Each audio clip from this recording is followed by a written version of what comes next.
शुरू किया जाए। आज हम लोग नया चैप्टर पढ़ेंगे, excretory product and there elimination. Human physiology का ये 3rd चैप्टर है। और अगर हम वेटेज की बात करें तो किसी भी चैप्टर का 2 ही क्वेश्चन का वेटेज होता है। ह्यूमन फिजियोलॉजी के सभी चैप्टर से 2-2 क्वेश्चन आते हैं। इस चैप्टर से भी 2 ही क्वेश्चन है। 2 क्वेश्चन इस बार आए थे। एक तो प्लेन इसी चैप्टर का था, एक क्वेश्चन ऐसा था जिसमें मैचिंग में इसका एक पार्ट यूज किया गया था। तो मोटा मोटा ये 2 क्वेश्चन मान के चले। कोई भी नया चैप्टर स्टार्ट होता है एनसीईआरटी में तो बगैर हेडिंग के कुछ न कुछ लिखा रहता है। तो यहाँ ही बगैर हेडिंग के देखो बहुत कुछ लिखा है। एक पैराग्राफ ये है, फिर एक पैराग्राफ ये है, फिर एक पैराग्राफ ये है, फिर यहाँ हेडिंग पड़ी है। तो इसके इंट्रोडक्शन में काफी ज्यादा चीजें लिखी हुई हैं।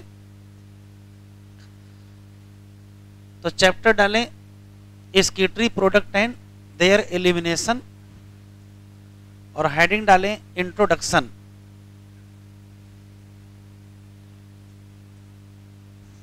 Excretory product and there elimination.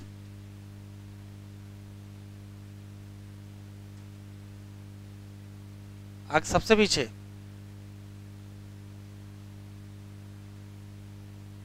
Heading introduction.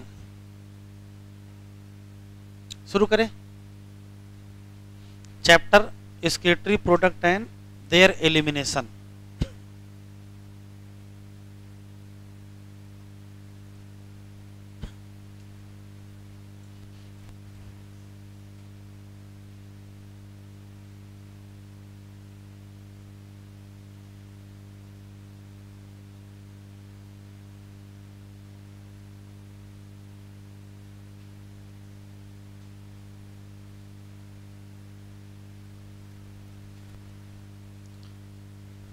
आगे आ जाओ आगे।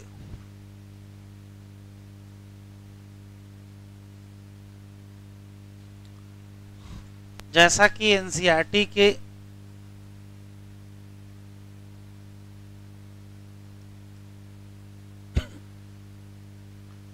किसी भी चैप्टर में बगैर हेडिंग के एक पैराग्राफ लिखा रहता है, वो वास्तव में इंट्रोडक्शन वाला पोर्शन है।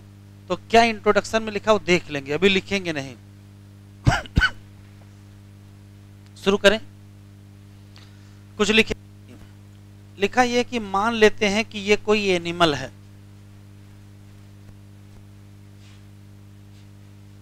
तो इस एनिमल बॉडी में बहुत सारे वेस्ट एक्युमुलेट होते हैं।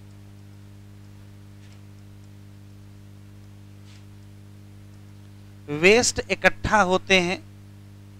पहला सवाल है कहां से आते हैं। तो किसी एनिमल में वेस्ट इकट्ठा होने के 2 तरीके होते हैं। या तो मेटाबॉलिज्म से आएंगे, अभी एग्जाम्पल से समझ में आ जाएगा, और या तो ज्यादा खाने पीने से आएंगे।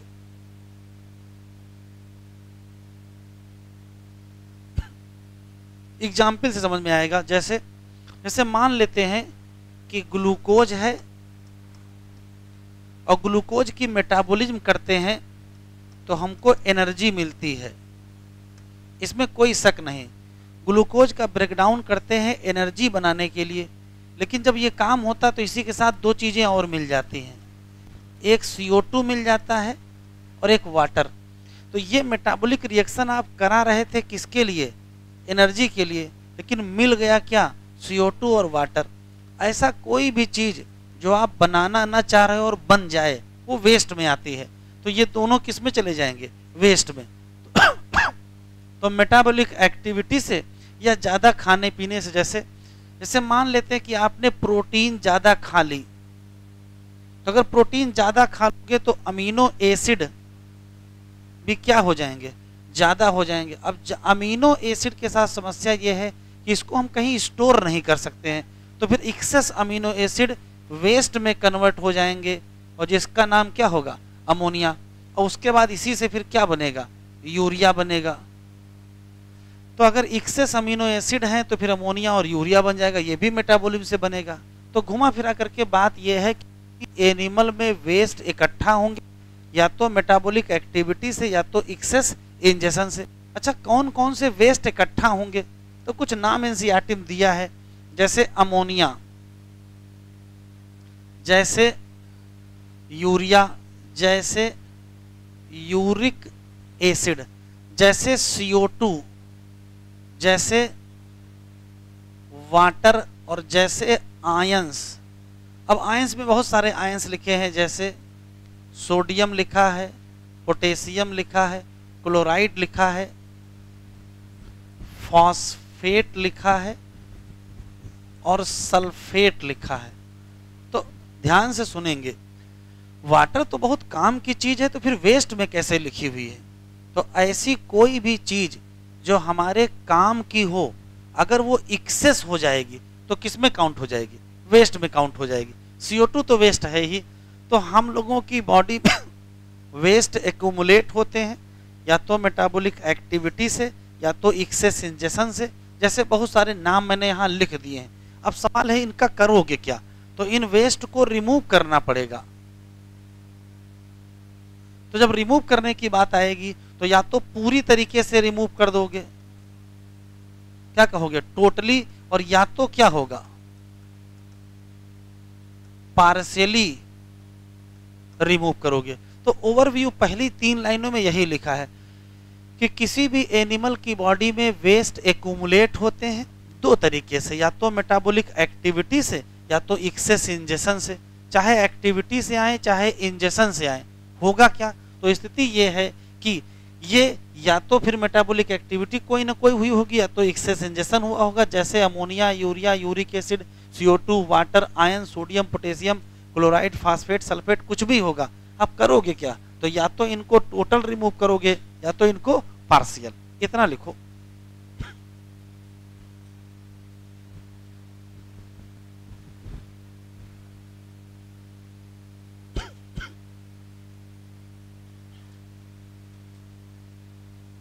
शुरू करें।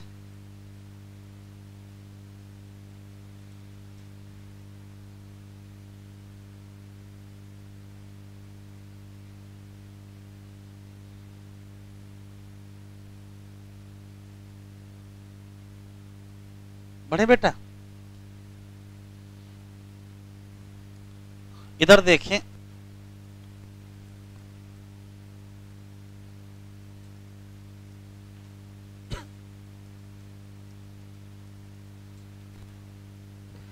स्कीटरी प्रोडक्ट कौन सी चीज है? तो सिर्फ एक लाइन का कॉन्सेप्ट है कि हम लोगों की बॉडी में बनने वाले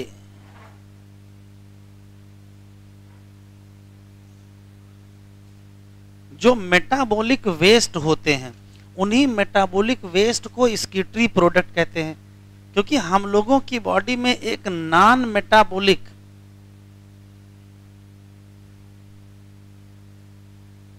वेस्ट भी बनते हैं, जैसे जैसे कि डाइजेस्टिव वेस्ट,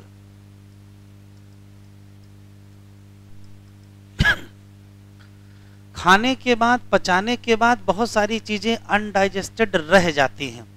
वो जितने भी वेस्ट होते हैं वो नॉन मेटाबॉलिक होते हैं। इसी नाते डाइजेस्टिव वेस्ट का जो एलिमिनेशन है वो एक्सक्रीशन में नहीं आता है। एक्सक्रीशन में कौन से आएंगे? मेटाबॉलिक वेस्ट आते हैं। तो अंतर क्या है? तो ऐसा कोई भी वेस्ट जो मेटाबॉलिज्म से बने, और मेटाबॉलिज्म तो सेल के अंदर होती है, इसका मतलब सेल के अंदर की एक्टिविटी से बने। डाइजेशन कभी सेल के अंदर नहीं होता है, डाइजेशन सेल के बाहर होता है। वापस आइए। अब स्कीटरी प्रोडक्ट 2 कैटेगरी के होते हैं। एक होता है नॉन नाइट्रोजिनस,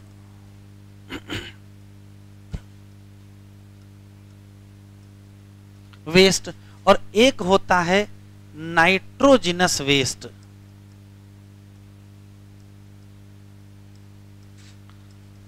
जितने पीछे नाम लिखे थे उसी में से बता दो कौन नाइट्रोजनस है और कौन नॉन नाइट्रोजनस है। तो देखो, कार्बन डाइऑक्साइड ले लो, वाटर ले लो, और आयंस ले लो, किसमें चले जाएंगे? Non nitrogenous. जबकि अगर अमोनिया ले लो, यूरिया ले लो, या यूरिक एसिड ले लो, तो किसमें आएंगे? नाइट्रोजनस। तो इन्हीं से दो क्वेश्चन और निकले हैं। अमोनिया, यूरिया और यूरिक एसिड को ही कहा जाता है मेजर नाइट्रोजिनस वेस्ट। एक क्वेश्चन और है, नाइट्रोजनस वेस्ट आते कहां से हैं? तो हम लोगों के शरीर में नाइट्रोजनस वेस्ट प्रोड्यूस करने के दो रास्ते हैं। पहला है, ये तो प्रोटीन की मेटाबॉलिज्म से आते हैं, और या तो न्यूक्लिक एसिड मेटाबॉलिज्म से आते हैं। एग्जाम्पल से समझ में आएगा, जैसे प्रोटीन ले लिया, प्रोटीन तोड़ेंगे तो क्या बनेगा? अमीनो एसिड, और अमीनो एसिड का क्या करोगे? फिर से प्रोटीन बनाओगे। लेकिन यदि एक्सेस हो गया तो इसी से क्या बन जाएगी? अमोनिया, और फिर इसी से क्या बनाना पड़ेगा? यूरिया। इधर देखो, न्यूक्लिक एसिड में नाइट्रोजनस बेस में प्यूरीन होता है, प्यूरीन का नाम सुने हैं, और प्यूरीन से बनता है यूरिक एसिड। कहने का मतलब है कि हम लोगों की बॉडी में जो नाइट्रोजनस वेस्ट है वो दो तरीके से बनेंगे, या तो प्रोटीन की मेटाबॉलिज्म से बनेंगे या तो न्यूक्लिक एसिड की मेटाबॉलिज्म से बनेंगे। हमारे पास तीन वेस्ट हैं, एक अमोनिया है, एक यूरिया और एक यूरिक एसिड। इतना लिखूं।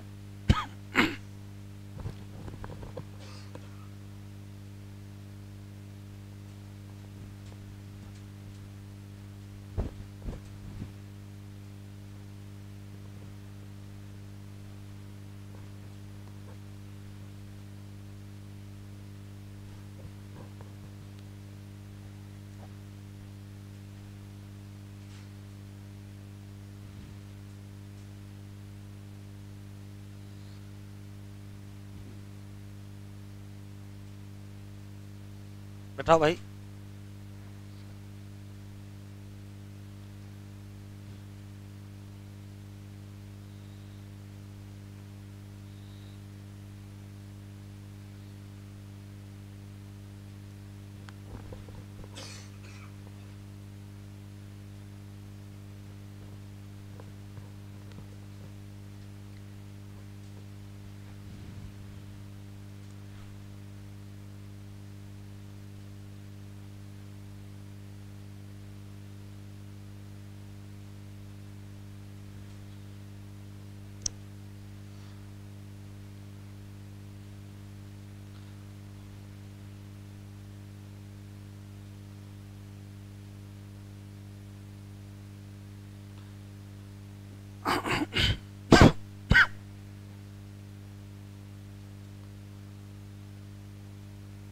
शुरू करें। तो जितने भी हमारे पास वेस्ट हैं जिनको हम स्केटरी प्रोडक्ट कहते हैं, वो दो कैटेगरी के हैं। नाइट्रोजन जिसमें होगा वो नाइट्रोजनस, और जिसमें नाइट्रोजन नहीं होगा वो नॉन नाइट्रोजनस। नॉन नाइट्रोजनस की एग्जाम्पल याद रखिएगा, कौन से? CO2 और वाटर। बाकी ये सब किस में जाएंगे? नाइट्रोजनस में। अब हम लोगों को अमोनिया, यूरिया और यूरिक एसिड के कंपेयर के दो दो क्वेश्चन हैं जो याद करने हैं। बढ़े आगे।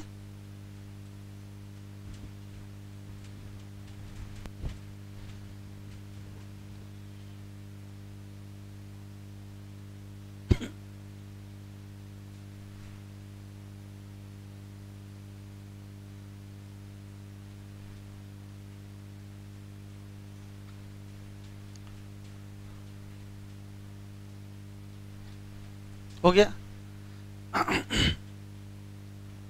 हमारे साथ ही लिखते चलेंगे। अगर हम अमोनिया की बात करें तो ammonia maximum toxic nitrogenous waste है।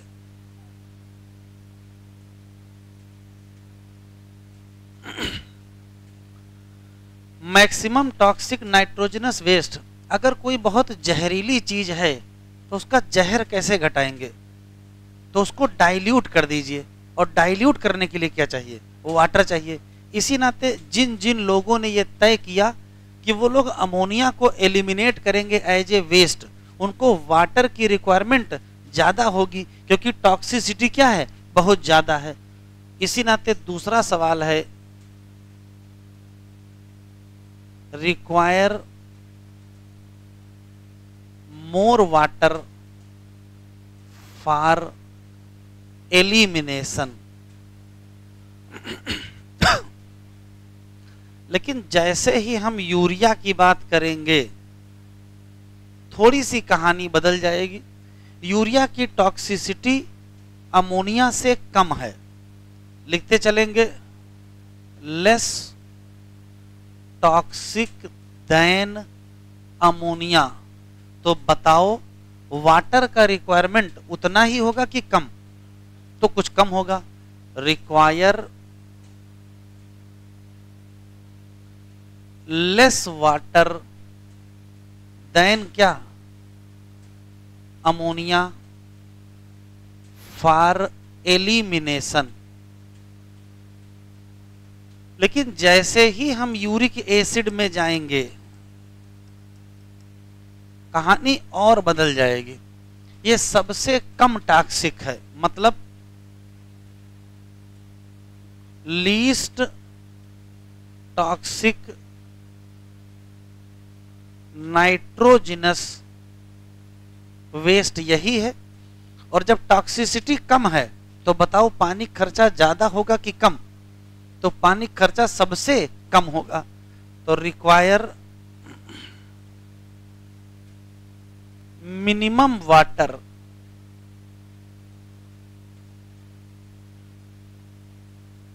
For elimination. तो ये बताओ वाटर का लॉस ज्यादा होगा कि कम। भाई इसमें पानी की आवश्यकता बहुत कम है, तो खर्चा कम होगा, तो लॉस भी क्या होगा, कम ही होगा। तो ये भी याद रखिएगा। ये एलिमिनेट होता है विद मिनिमम वाटर लॉस। तो बताओ मैक्सिमम वाटर लॉस कहाँ होगा, तो यहां बहुत ज्यादा पानी चाहिए, इसी नाते मैक्सिमम वाटर लॉस यहां पर है।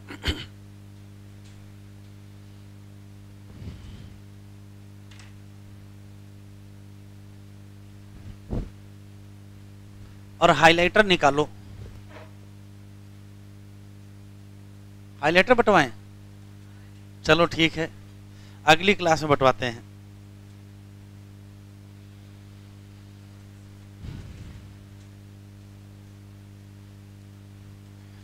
ये पूरा पैराग्राफ आपके काम का है।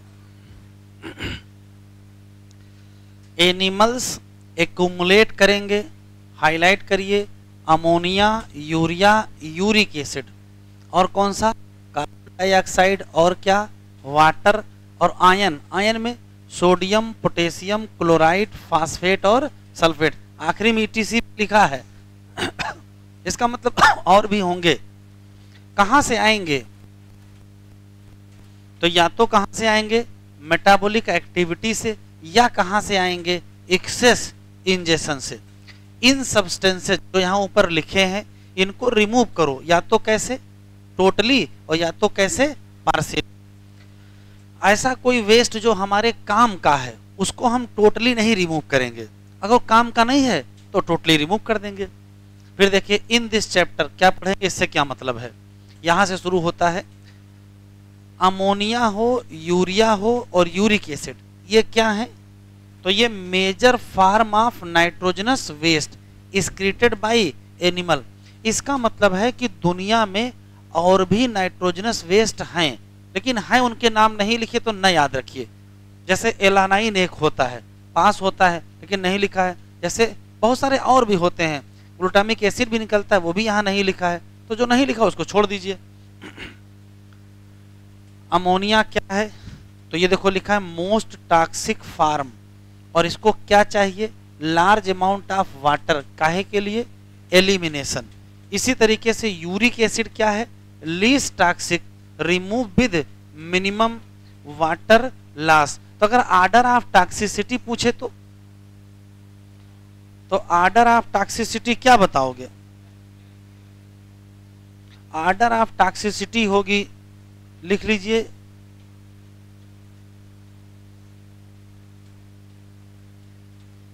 तो सबसे ज्यादा क्या होगी?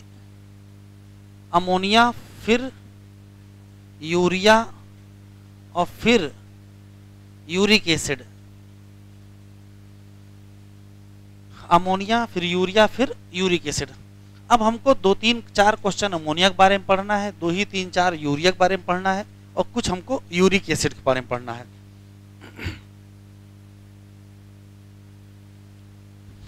हेडिंग डालें, हेडिंग अमोनिया।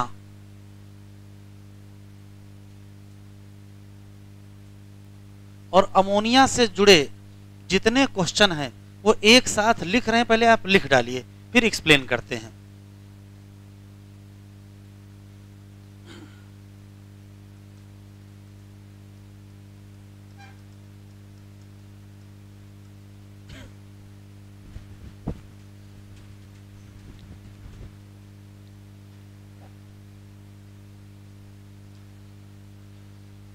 पहला सवाल ये है कि यदि एनिमल ने ये तय किया है कि हम अमोनिया एलिमिनेट करेंगे तो उस प्रोसेस का नाम क्या होगा? तो उस प्रोसेस का नाम अमोनोटेलिज्म होगा और उस एनिमल का नाम अमोनोटेलिक होगा। 2 क्वेश्चन यही है, अमोनोटेलिज्म और अमोनोटेलिक।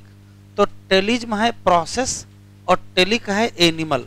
वो एनिमल जो अमोनिया एलिमिनेट करेंगे वो अमोनोटेलिक होंगे और जिस प्रोसेस से करेंगे वो अमोनोटेलिज्म होगा। अब सवाल ये है कि ऐसे लोगों ने अमोनिया का एलिमिनेशन करने का प्रयास किया है जो बहुत टॉक्सिक है, तो फिर क्या हल निकाला जाए? तो हल एक ही है कि इसको डाइल्यूट किया जाए। तो नेचर ने अच्छी व्यवस्था की है कि अमोनिया बहुत ज्यादा सॉल्युबल है, किसमें?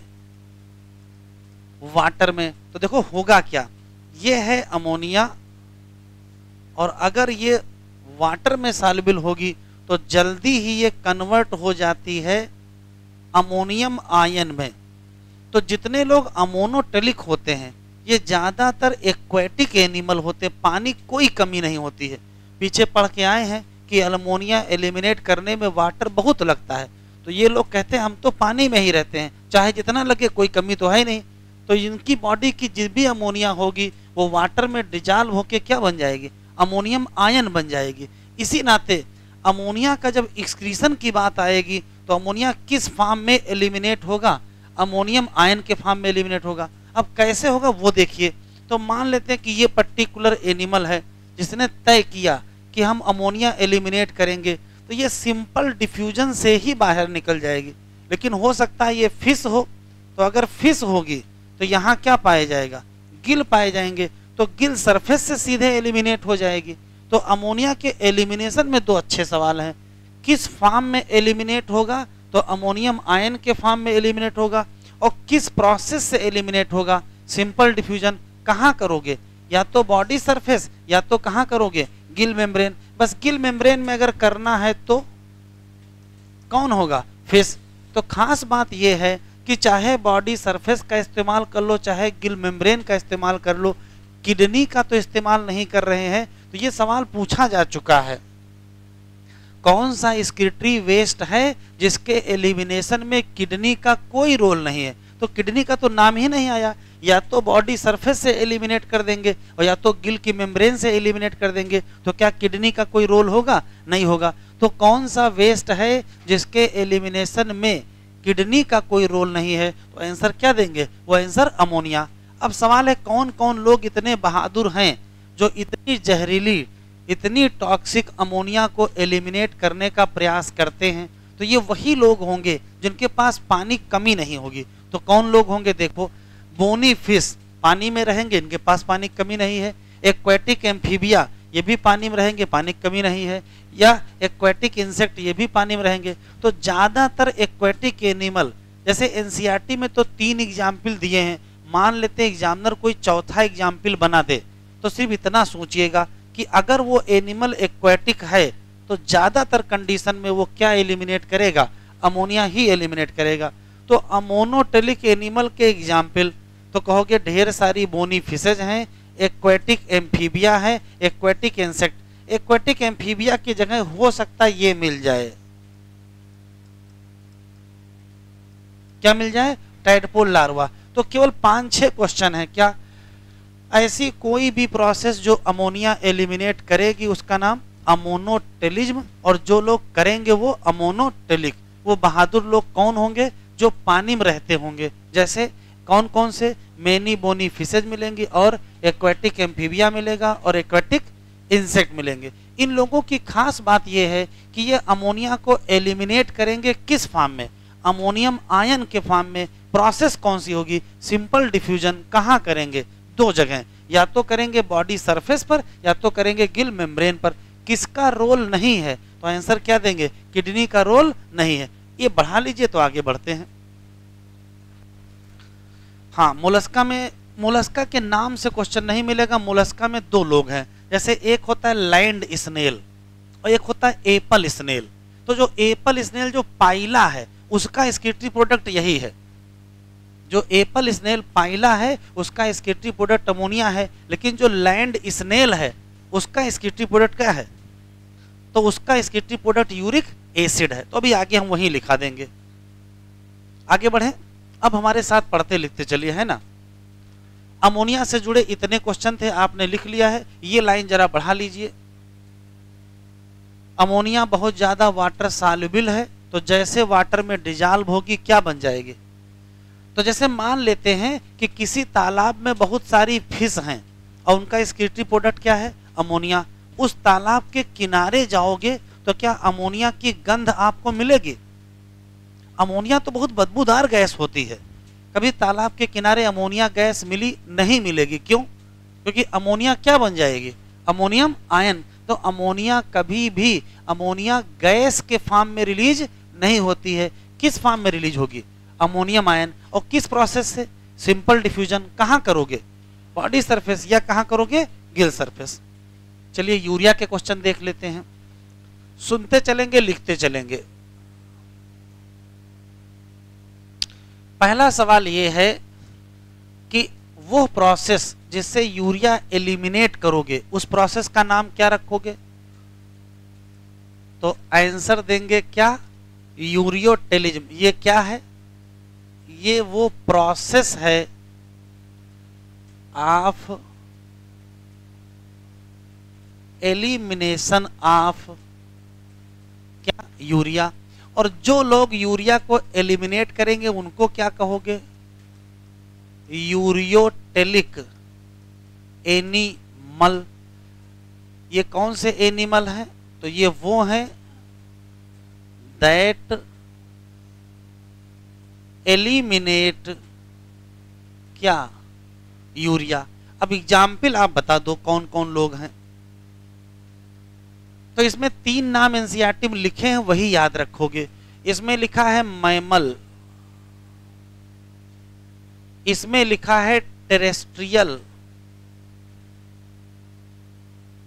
एम्फीबिया, और इसी में लिखा है क्या, बताओ भाई, मैरीन फिशेज। ये बड़ा अजीब कहानी है। देखिए बोनी फिश और मैरीन फिश में अंतर है। तो जो बोनी फिश हैं वो ज्यादातर फ्रेश वाटर फिश होती हैं, और जितनी मैरीन फिश होती हैं वो ज्यादातर कार्टिलेजिनस फिश होती हैं। तो चाहे मैरीन फिश कहो चाहे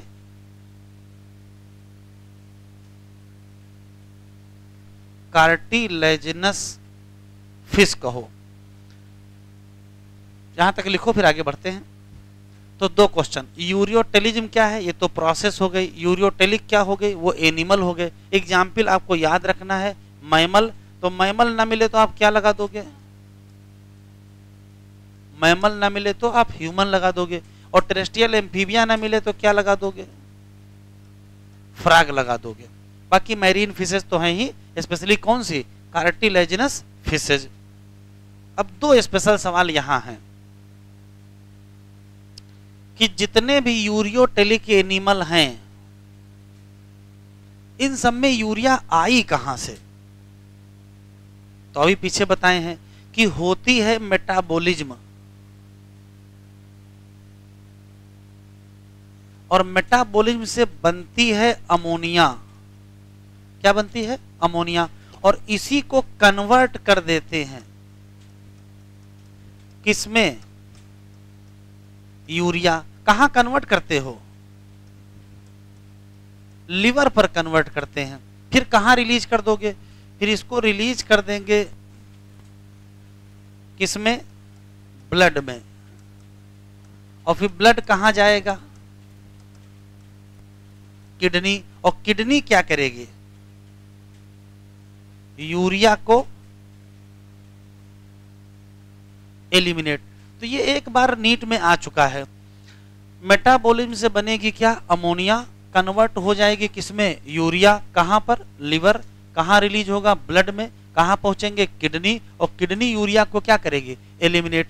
तो एक बार तो ये सीधे सीधे क्वेश्चन आया है, एक बार यहां क्वेश्चन डिजाइन कर दिया गया है। इतना लिख लो फिर समझ में आएगा क्या डिजाइन किया है।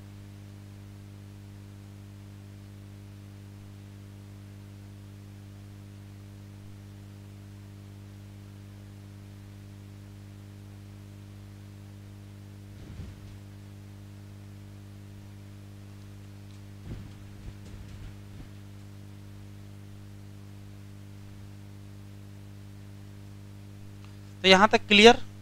यूरियोटेलिज्म क्या है, प्रोसेस है।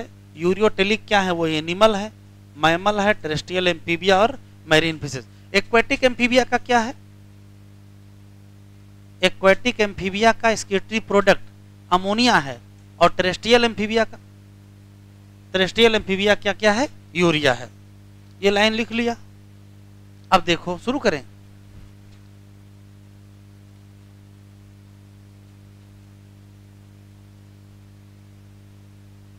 एक यहां क्वेश्चन डिजाइन करके बना लिया गया है और एनसीईआरटी में ऐसा कुछ लिखा नहीं है।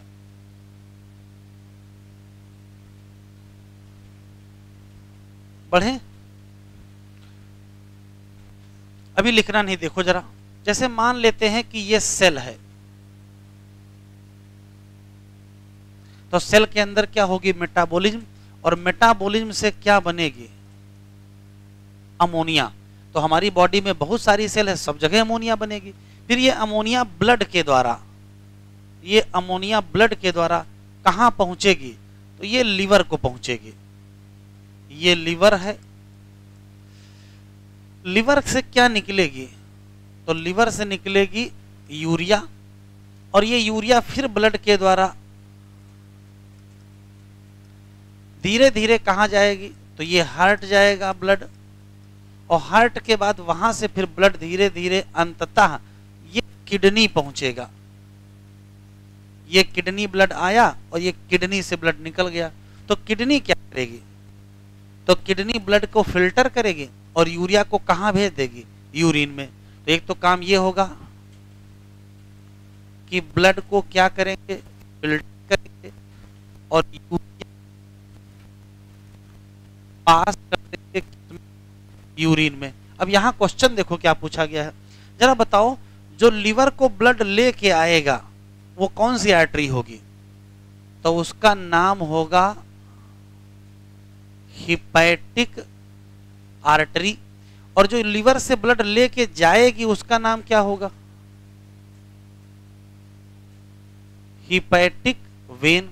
जो किडनी को ब्लड लाएगी उसका नाम क्या होगा, रीनल आर्टरी, और जो लेके जाएगी उसका नाम क्या होगा, रीनल वेन। तो सवाल यहां ये पूछा गया था कि चार यही ऑप्शन थे, क्वेश्चन पूछा था इन सब में सबसे ज्यादा यूरिया किस में पाई जाएगी, इसमें कि इसमें कि इसमें कि इसमें। मैक्सिमम यूरिया किस ब्लड वेसल के ब्लड में होगी, रीनल हेपेटिक आर्टरी में कि हेपेटिक वेन में कि रीनल आर्टरी में कि रीनल वेन में?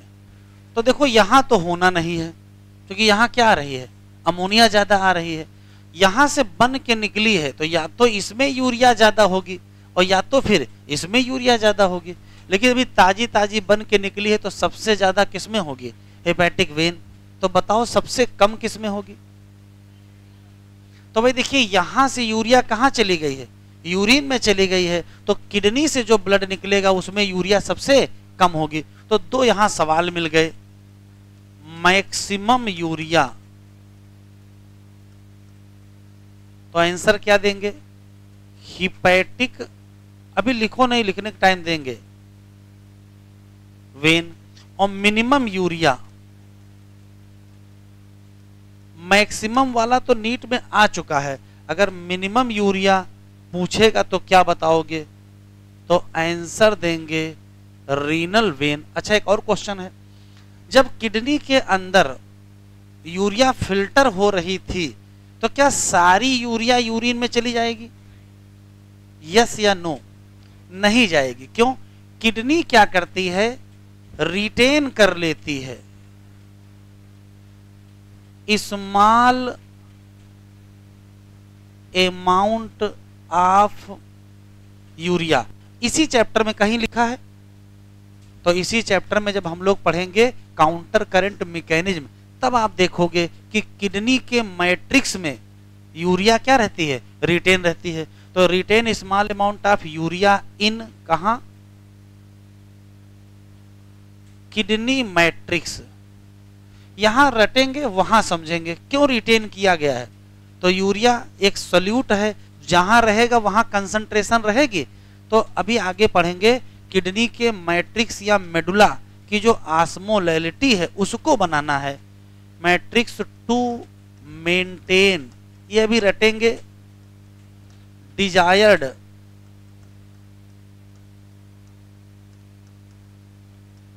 Osmolality of kidney. एक और क्वेश्चन है, यही एनसीईआरटी में लिखा है कि स्मॉल अमाउंट ऑफ यूरिया कौन रिटेन करेगा,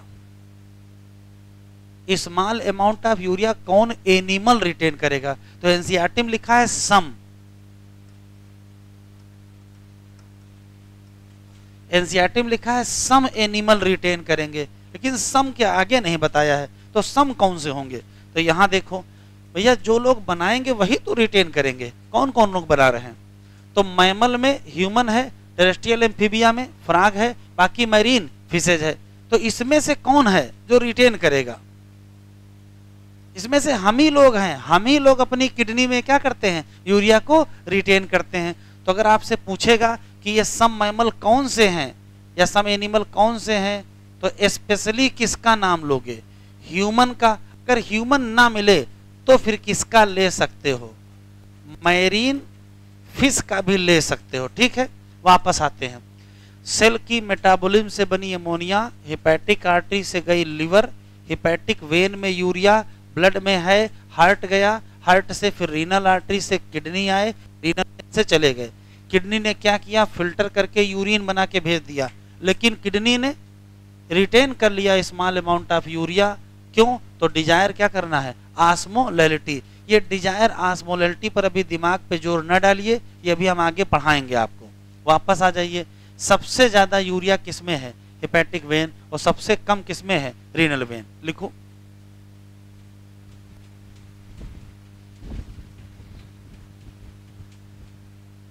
ये जो डिजायर्ड ऑस्मोलैलिटी वाली बात है ये हम काउंटर करंट मैकेनिज्म में पढ़ाएंगे।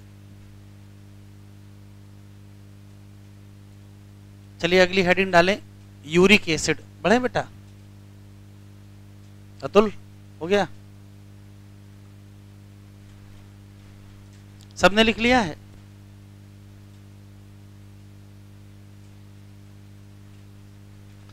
हेडिंग डालें यूरिक एसिड।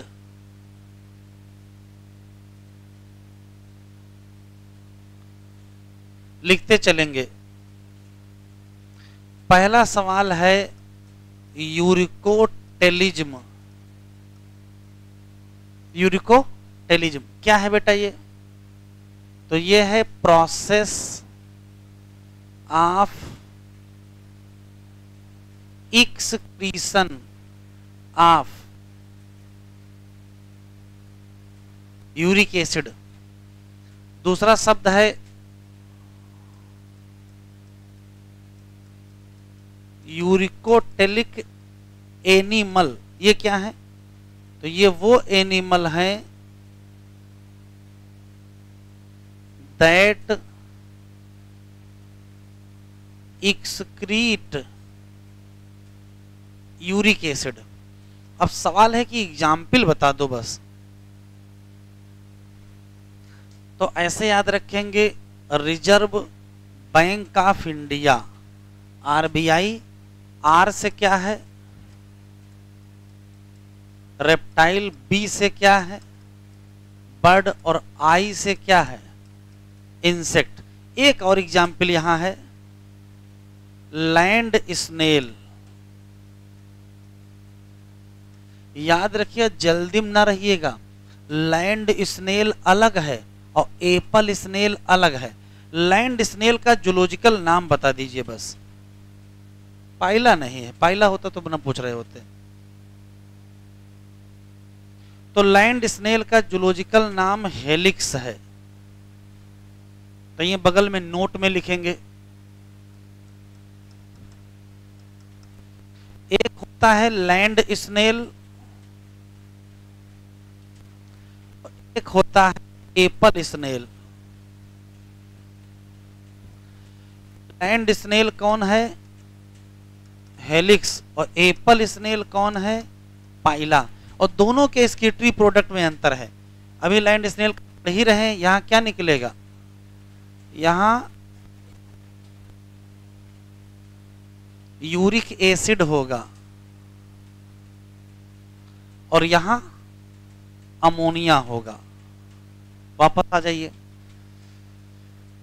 जितने भी यूरिकोटेलिक एनिमल हैं वो क्या एलिमिनेट कर रहे हैं यूरिक एसिड। तो बताओ पानी ज्यादा लगेगा कि कम? तो पानी इतना कम खर्चा करेंगे कि जो स्केटरी प्रोडक्ट है वो पेस्ट के फॉर्म में रिलीज होगा। तो uric acid eliminate out as, ये बड़ा इंपॉर्टेंट है, सेमी सॉलिड पेस्ट या पिलेट्स। जैसे मान लेते हैं किसी पेड़ के नीचे बैठे हो और ऊपर कोई चिड़िया बैठी है बर्ड, तो जैसे स्केटरी प्रोडक्ट पास करेगी तो दो कलर का फ्लूइड आपके कंधे पर गिरेगा।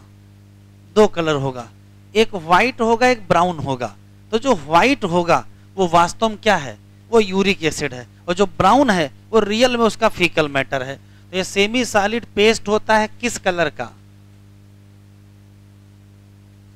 ये व्हाइट कलर का होता है। बताओ वाटर का लॉस ज्यादा होगा कि कम? तो minimum water loss, minimum water loss.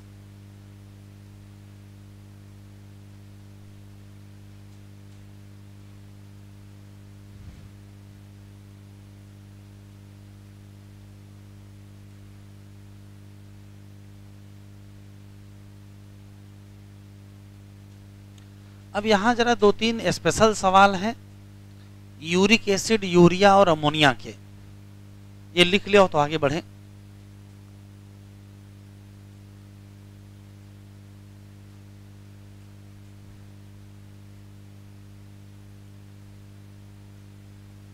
जैसे बताओ कौन सा ऐसा एनिमल है जिसके जीवन में ही अमोनोटेलिज्म से यूरियोटेलिज्म हो जाता है?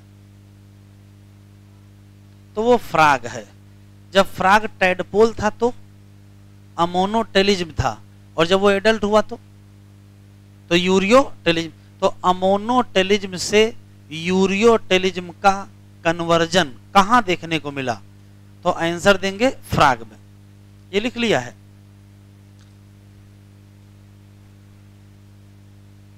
तो अब कुछ स्पेशल सवाल लिख लीजिए, नोट यही लिख लीजिए। फ्राग में क्या होता है? कन्वर्जन होता है। कहां से कहां?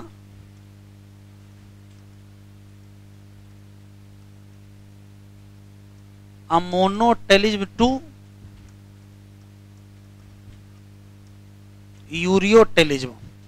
तो अमोनोटेलिज्म से यूरियोटेलिज्म का कन्वर्जन कहां देखने को मिला? फ्राग में। क्यों? जब ये लार्वा था तो अमोनोटेलिक था, और जब ये एडल्ट बना तो यूरियोटेलिक हो गया। अच्छा,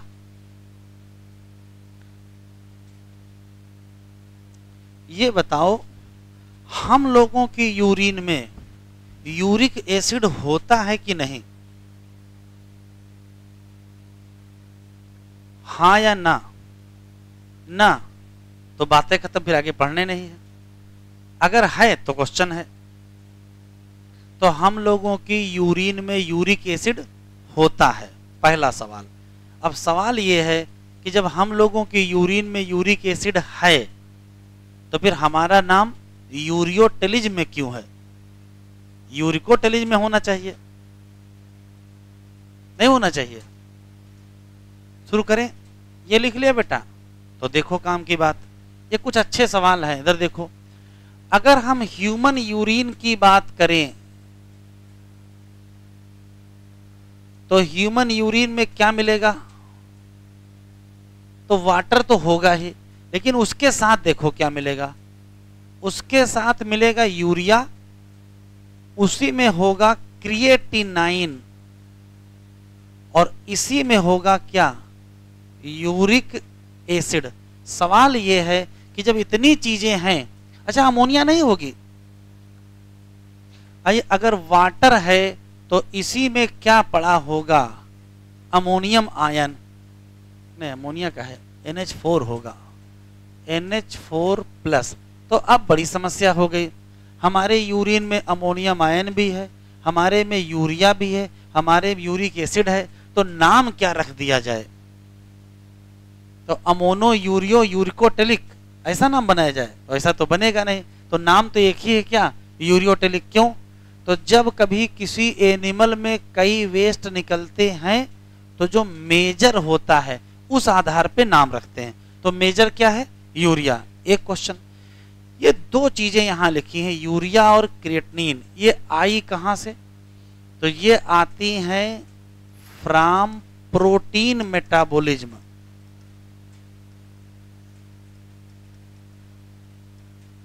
लेकिन यूरिक एसिड कहां से आ गया?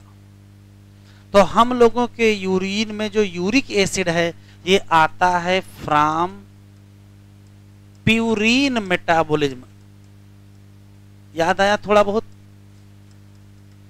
तो ये अच्छा सवाल है। हमारे पास यूरिक एसिड है, वो कहां से निकला? तो आंसर देंगे प्यूरिन। लिखो,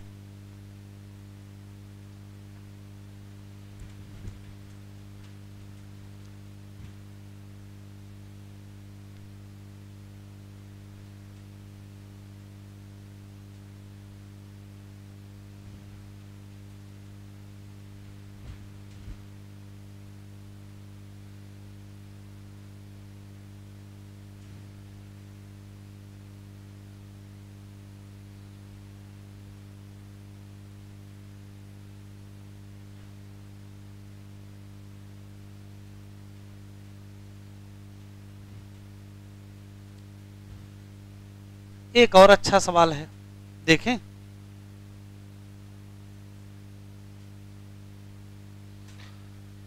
जैसे किसी सेल में हुई प्रोटीन की मेटाबॉलिज्म और प्रोटीन की मेटाबॉलिज्म से बनी अमोनिया, कुछ लोगों ने कहा कि हम अमोनिया को एलिमिनेट करेंगे एज अमोनियम आयन और अपना नाम क्या रख लेंगे? अमोनोटेलिक। यहां तक बेटा हो क्या सबका? अब लिखना नहीं, केवल सुनना ध्यान से। प्रोटीन की मेटाबॉलिज्म से बनी अमोनिया, कुछ लोगों ने कहा अमोनिया को निकालेंगे एज ए अमोनियम आयन, लेकिन हम लोगों ने कहा नहीं, हम अमोनिया को एलिमिनेट करेंगे एज यूरिया। और कुछ लोगों ने कहा नहीं, जो इंसान करेंगे हम वो करेंगे ही नहीं, हम एलिमिनेट करेंगे यूरिक एसिड। तो आपको अजीब नहीं लग रहा है कि सबका लक्ष्य तो यही है, अमोनिया ही एलिमिनेट करना है, तो सब लोग अमोनियम आयन के फॉर्म में क्यों नहीं एलिमिनेट कर रहे हैं? कोई यूरिया बना रहा है, कोई उसी से यूरिक एसिड बना रहा है, क्या जरूरत है? और देखो, अमोनिया को जब अमोनियम आयन के फॉर्म में एलिमिनेट करते हैं तो इसमें 0 एटीपी का खर्चा है, कोई एटीपी खर्चा नहीं होती है। अभी इसी अमोनिया से जब यूरिया बनाओगे तो 3 एटीपी लग जाएंगे, और इसी अमोनिया से जब यूरिक एसिड बनाओगे तो 5 एटीपी लग जाएगी। तो आपको अजीब ये लगना चाहिए कि अमोनिया जब बन ही चुकी थी तो बेमतलब का एटीपी खर्चा करके उसको किसमें कन्वर्ट किया, यूरिया में या यूरिक एसिड में, तो बेमतलब तो कुछ हो नहीं रहा, कोई ना कोई तो मजबूरी होगी। तो देखो क्या है, ये काम कौन कर सकता है? ये एक्वेटिक एनिमल कर सकते हैं। भाई अमोनियम आयन निकालना चाहते हो तो निकालो, किसी ने रोका नहीं है। शर्त क्या है? ढेर सारा पानी। तो ढेर सारा पानी किसके पास मिलेगा? एक्वेटिक। अच्छा, जिनके पास पानी की कमी वो क्या करें? तो अगर उनके पास पानी की कमी है तो या तो वो क्या बनाएं, यूरिया बना लें, और या तो क्या बना लें, यूरिक एसिड। पानी क्यों कम लगेगा यूरिया यूरिक एसिड से? लिखो नहीं क्यों, सुनो, यूरिया यूरिक एसिड से पानी कम क्यों लगेगा? तो ध्यान से सुने, अमोनिया की टॉक्सिसिटी बहुत ज्यादा थी तो पानी बहुत ज्यादा लग रहा था। अगर चाहते हो कि पानी कम लगे तो जहर कम करिए, तो टॉक्सिसिटी घटाएंगे। तो अमोनिया से कम टॉक्सिक क्या बना लो, यूरिया, या और कम टॉक्सिक क्या बना लो, यूरिक एसिड। तो ये दोनों चीज की गई हैं किस पर्पस से? कि टॉक्सिसिटी घटे। ये काम कौन करेगा? टेरेस्ट्रियल एनिमल करेंगे। तो टेरेस्ट्रियल एनिमल के साथ एक समस्या खड़ी हो गई है। यदि कोई एनिमल जमीन पर रहना चाहता है और उसके पास पानी की कमी है तो उनको एक चीज तो आनी ही चाहिए, क्या? हाई टॉक्सिक अमोनिया से क्या बना दो, लेस टॉक्सिक यूरिया या यूरिक एसिड बना लो। तो बताओ पानी बचेगा कि पानी खर्चा बढ़ जाएगा? पानी बचेगा। तो स्पेशल क्वेश्चन ये है जो एनसीईआरटी में लिखा है कि यदि कोई जमीन पर रहना चाहता है, जमीन पर रहने का मतलब टेरेस्ट्रियल एडाप्टेशन, तो क्या करना पड़ेगा? तो हाई टॉक्सिक क्या अमोनिया कन्वर्ट करनी पड़ेगी किसमें? Less toxic. कौन सी चीज? या तो यूरिया और या तो यूरिक एसिड। और ये क्यों करना पड़ा? To conservation of water. सवाल आप बताएंगे कौन कौन सा एक्सक्रीटरी प्रोडक्ट है जो वाटर कंजर्वेशन करेगा? तो या तो यूरिया या तो यूरिक एसिड। सबसे ज्यादा वाटर कंजर्वेशन कौन करेगा? तो मैक्सिमम वाटर कंजर्वेशन का काम कौन करेगा? यूरिक। तो जिसके पास जितना कम पानी उसको उतनी ज्यादा क्या खर्चा करनी पड़ेगी? एटीपी। जिसके पास खूब ढेर सारा पानी है वो क्या करें? वो अमोनिया को अमोनियम के फॉर्म में निकाल दें। जिनके पास थोड़ा बहुत पानी है लेकिन बहुत ज्यादा नहीं है, वो 3 एटीपी खर्चा करके क्या बना ले? यूरिया। और जिनके पास बहुत कम पानी है वो क्या करें? वो 5 एटीपी खर्चा करके क्या बना ले? Uric acid. ये कौन लोग होंगे? जमीन वाले। तो टेरेस्ट्रियल एडाप्टेशन की क्या शर्त है? तो टेरेस्ट्रियल एडाप्टेशन की शर्त है कि आपको क्या करना पड़ेगा? तो आपको अमोनिया जैसे टॉक्सिक मटेरियल को कम टॉक्सिक या तो किसमें कन्वर्ट कर दो? यूरिया, या तो किसमें कन्वर्ट कर दो? Uric acid. दोनों बातें लिख लो। ये एनसीईआरटी में दिया नहीं है कितनी एटीपी लगती हैं, लेकिन एक बार ऐसे क्वेश्चन आया था, maximum energy consume during excretion of which excretory product? बताओ सबसे ज्यादा एनर्जी किस में लगेगी? तो यूरिक एसिड में लगेगी।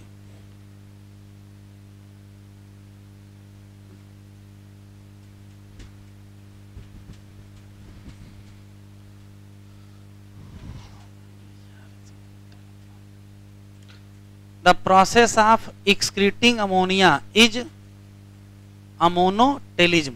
एग्जाम्पल टिक करो, many bony fishes, aquatic amphibia और एक्वेटिक इंसेक्ट, ये किस में आएंगे? अमोनोटेलिक। अमोनिया कैसी है? रेडली सॉल्युबल, मतलब जल्दी घुल जाने वाली। जनरली एक्सीटेड बाई किससे? डिफ्यूजन। और डिफ्यूजन कहाँ करोगे? बॉडी सरफेस या कहाँ करोगे? गिल सरफेस। हाँ, गिल में करोगे तो फिश में करोगे। और किस फॉर्म में? ये इंपॉर्टेंट, इसको टिक कर लीजिए, हाईलाइट कर लीजिए। किस फॉर्म में? Ammonium ion. किसका रोल नहीं है? किडनी का रोल नहीं है। किसमें? इट्स रिमूवल, मतलब अमोनिया रिमूवल। ये देखो यहाँ वही लाइन पहले ही लिखी है। कौन सा एडाप्टेशन? टेरेस्ट्रियल एडाप्टेशन करोगे तो हमको प्रोड्यूस करना पड़ेगा क्या? लेस टॉक्सिक नाइट्रोजन वेस्ट, जैसे यूरिया या क्या? Uric acid. और क्यों करोगे? हाईलाइट करो इसको, conservation of water. Conservation of water. फिर आएंगे कौन? मैमल और कौन? टेरेस्ट्रियल एम्फीबिया और कौन? Marine fishes. एक्सक्रीट करेंगे यूरिया और कहोगे क्या? Ureotelic. Ammonia produce by metabolism, convert कर दोगे किसमें? यूरिया। कहाँ कन्वर्ट करोगे? Liver of these animal. ये दीज कौन है? ये दीज यही है। ठीक है, अच्छा ठीक है। कन्वर्ट करने के बाद कहाँ रिलीज कर दोगे? ब्लड। और फिर उसको फिल्टर करके एक्सक्रीट आउट कौन करेगा? किडनी। यही दो क्वेश्चन थे, मिनिमम यूरिया और मैक्सिमम। मिनिमम कहाँ थी? मिनिमम रीनल वेन और मैक्सिमम लिखा है some amount of urea retain in क्या? किडनी मैट्रिक्स ऑफ क्या लिखा है? Some of these animal. ये कौन दीज एनिमल है? फिर वही दीज एनिमल है। कह रहा इन सब में से कुछ, तो वो कुछ कौन है? तो वो वास्तव में मैमल में हम ही लोग हैं। ठीक है, क्यों करते हैं? मेंटेन डिजायर क्या? ऑस्मोलैलिटी। ये पढ़ाया नहीं है अभी। रेप्टाइल ले लो, बर्ड ले लो और लैंड स्नेल और इंसेक्ट, इन सब का नाइट्रोजनस वेस्ट क्या है? Uric acid. किस फॉर्म में निकलेगा? इन फार्मा पिलेट या क्या? पेस्ट। विद क्या लिखा है? Minimum loss of water. और कहोगे क्या? Uricotelic animal. हेडिंग डालिए, हेडिंग डालिए एक्सक्रीटरी ऑर्गन। यहां हेडिंग डाल दीजिए, यहां पड़ी होनी चाहिए।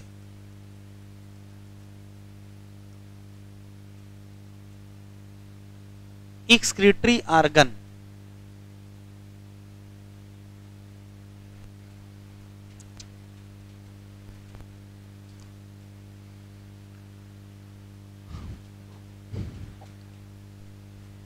जरा सुन लेंगे फिर आराम से लिख लेंगे, ठीक है। और जिनको लगता हो कि हम उनका टाइम ज्यादा लगता है, थोड़ा थोड़ा लिख भी सकते हैं। ध्यान से सुनेंगे। अगर हम एक्सक्रीटरी ऑर्गन की बात करें तो दुनिया में दो कैटेगरी के एनिमल हैं। एक कौन सा है? इनवर्टिब्रेट। और दूसरे कौन से हैं? वर्टिब्रेट। इनवर्टिब्रेट और वर्टिब्रेट के एक्सक्रीटरी ऑर्गन को अगर हम देखेंगे तो मेन अंतर दिखाई पड़ेगा। क्या? इनवर्टिब्रेट के होते हैं सिंपल,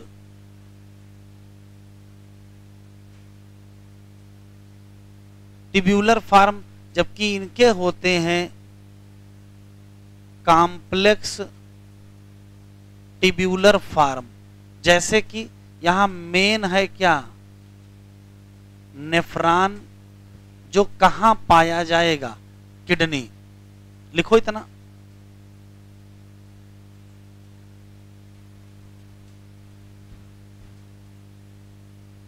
ये तो रटना है।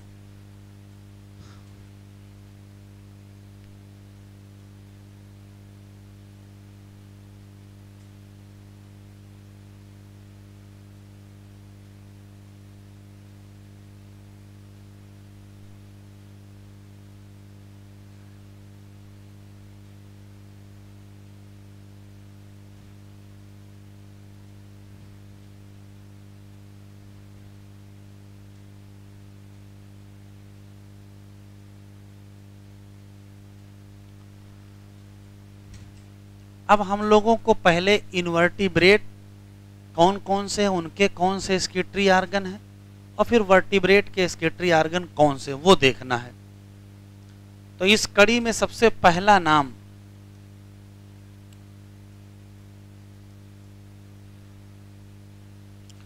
प्रोटोनेफ्रीडिया का आता है।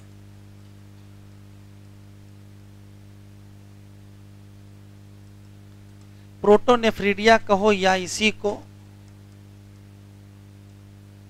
फ्लेम सेल कहते हैं। पहला सवाल है कि प्रोटोनेफ्रीडिया स्केटरी आर्गन किन किन का है, तो 4 लोगों का है।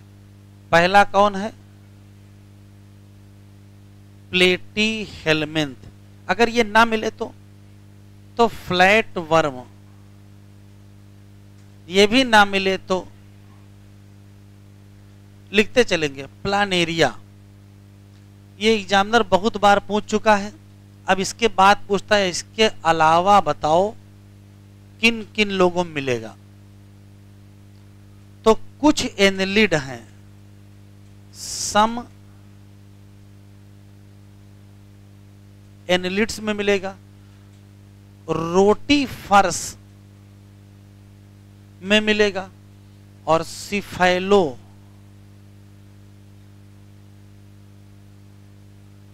कार्डेट में मिलेगा। सिफेलो कार्डेटा का जो मेंबर है उसका नाम एम्फियोक्सस है। आराम से बताएंगे प्रोटोनेफ्रीडिया किन किन में है, तो 4 नाम बताओगे।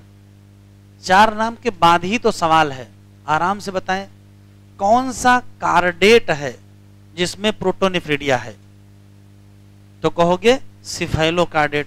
तो कौन सा नॉन कार्डेट है, तो यही सब क्या है, नॉन कार्डेट। तो ये सब के सब क्या है,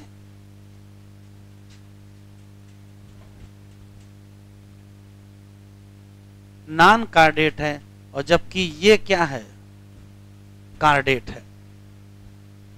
एक बढ़िया सवाल यहां बना दिया गया है,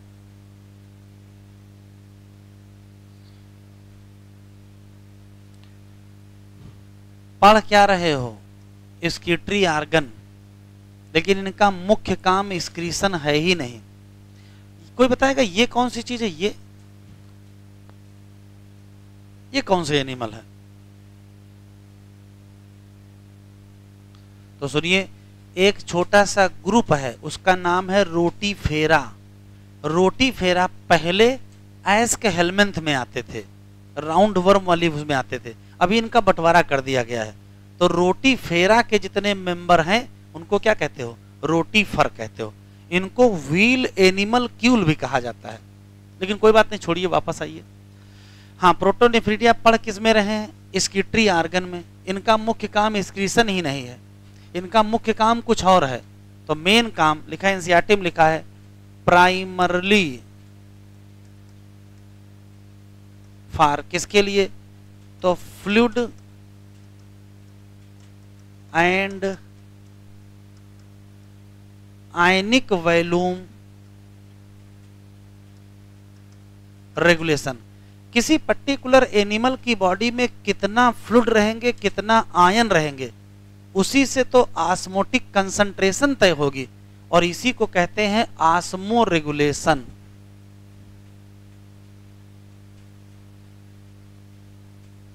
तो अगर आपसे क्वेश्चन पूछा जाए कि प्रोटोनेफ्रीडिया प्राइमरली काहे के लिए है, तो या तो आंसर मिलेगा fluid and ionic volume regulation, या तो आंसर क्या मिलेगा, ऑस्मो रेगुलेशन। इसका मतलब एक्सक्रीशन इनका मेन काम नहीं है, इनका मेन काम क्या है, कुछ और है। दूसरा स्केटरी आर्गन है नेफ्रीडिया।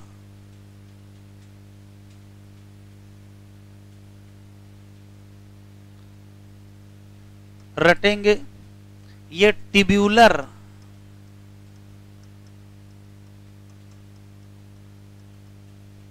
स्केटरी स्ट्रक्चर है, किसका, एनिलिड्स का। और एनिलिड ना मिले तो अर्थवर्म का।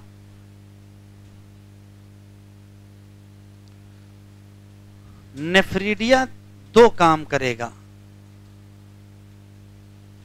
For elimination of nitrogenous waste. ये एलिमिनेशन करेंगे, इसमें कोई शक नहीं है, लेकिन इसी के साथ फॉर मेंटेन करेंगे फ्लूइड और वही क्या आयोनिक बैलेंस, और उसको कहोगे क्या ऑस्मो रेगुलेशन। नेफ्रीडिया भी लिख लीजिए। ट्यूबुलर स्किटरी स्ट्रक्चर ऑफ एनलिड्स या अर्थवर्म, तो नेफ्रीडिया करेगा क्या, नाइट्रोजनस वेस्ट एलिमिनेट करेगा, लेकिन और क्या करेगा, मेंटेन करेगा फ्लूइड और आयनिक बैलेंस। फिर से क्या कहोगे, ऑस्मो रेगुलेशन। तो आखिरी में आपसे पूछेंगे कौन कौन से स्किटरी ऑर्गन हैं जो ऑस्मो रेगुलेशन करेंगे। किसी की छूट तो नहीं रहा है, अतुल छूट रहा है?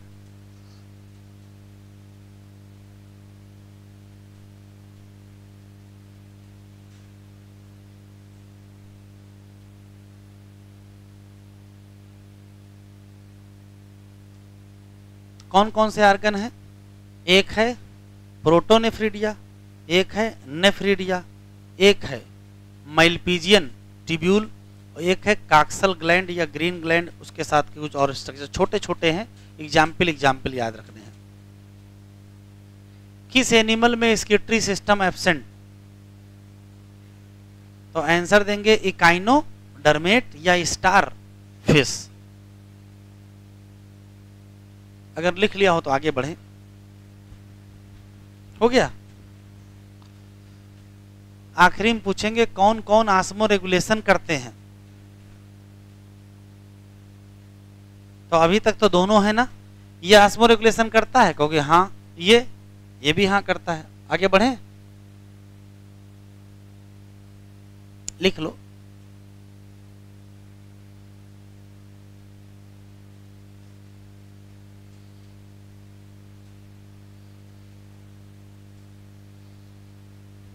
हो गया।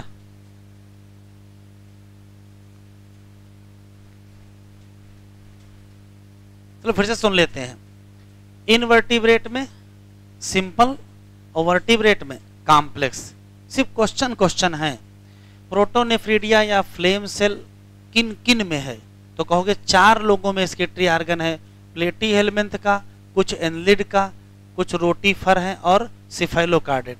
क्वेश्चन यहाँ ऐसे पूछेगा कि वो कौन सा कार्डेट है जिसमें प्रोटोनेफ्रीडिया है, तो आंसर देंगे क्या, सिफेलोकार्डेट। तो बाकी लोग क्या हैं, नॉन कार्डेट हैं। ऐसे लोग जिनमें नोटोकार्ड हो वो कार्डेट, जिनमें ना हो वो नॉन कार्डेट। फिर आएगा नेफ्रीडिया, ये ट्यूबुलर स्किटरी स्ट्रक्चर है किसका, एनालिड्स का या अर्थवर्म का। ये एलिमिनेशन करेगा नाइट्रोजनस वेस्ट का, लेकिन ये मेंटेन करेगा फ्लूइड और आयनिक बैलेंस। तो फ्लूइड और आयनिक बैलेंस को ही क्या कहोगे, ऑस्मो रेगुलेशन। इसका प्राइमरी फंक्शन ही क्या है, ऑस्मो रेगुलेशन।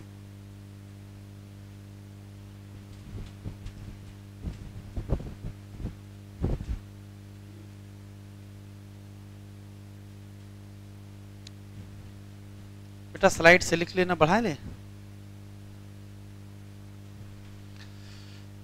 तीसरा है मालपीजियन ट्यूब्यूल। बताओ किस किस में है?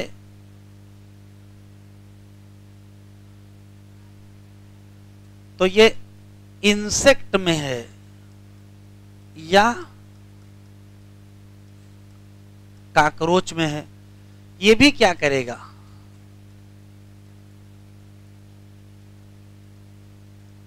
एक्सक्रीशन करेगा किसका, नाइट्रोजनस वेस्ट का। लेकिन फिर से क्या करेगा, फॉर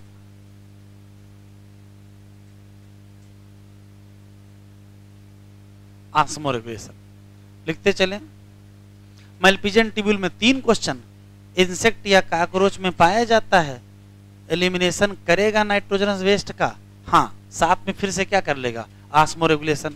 तो अभी तक जितने पढ़े वो सब क्या कर रहे हैं, आस्मो रेगुलेशन। आस्मो का मतलब आस्मोलैलिटी और रेगुलेशन का मतलब मेंटेन करना। अगर कोई आर्गन आस्मोलैलिटी को मेंटेन करे तो उसका नाम हम क्या रखेंगे, आस्मो रेगुलेटरी आर्गन। तो ये लोग हैं। देखो यहां तक तो एक और एनसीईआरटी में लिखा है 4 नंबर, कौन सा,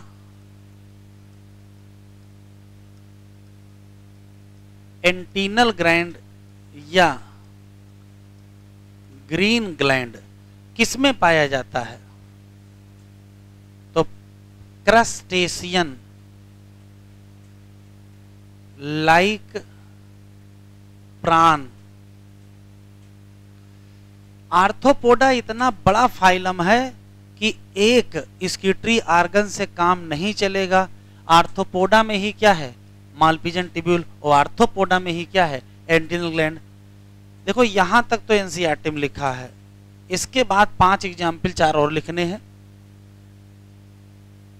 जैसे इसका नाम सुने हो, काक्सल ग्लैंड, तो काक्सल ग्लैंड मिलेगा स्पाइडर और स्कॉर्पियन। मकड़ी और बिच्छू में कौन सा है, तो आंसर क्या देंगे, काक्सल ग्लैंड। अच्छा इसका नाम सुने हो, न्यूरल ग्लैंड।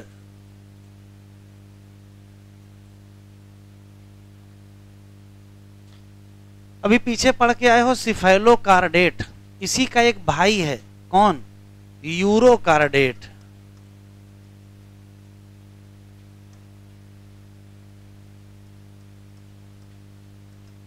और यूरोकार्डेटा में एनिमल है कौन सा, हार्डमानिया।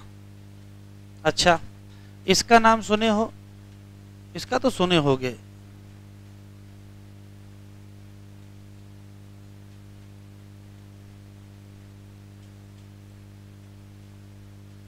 प्रोबोसिस ग्लैंड लिखा है ना एनिमल किंगडम में, तो आंसर देंगे हेमिकार्डेटा या फिर बलैनो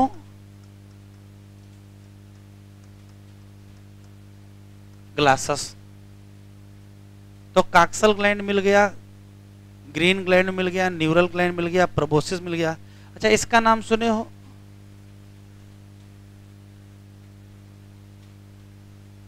रेनिथी सेल, सुने होगे, ये एस्क हेलमेंथ में है, या कहोगे राउंड वर्म में है। तो फ्लैट वर्म का स्किटरी आर्गन प्रोटोनेफ्रिडिया, और राउंड वर्म का रेनिथी सेल। इकाइनोडर्मेट,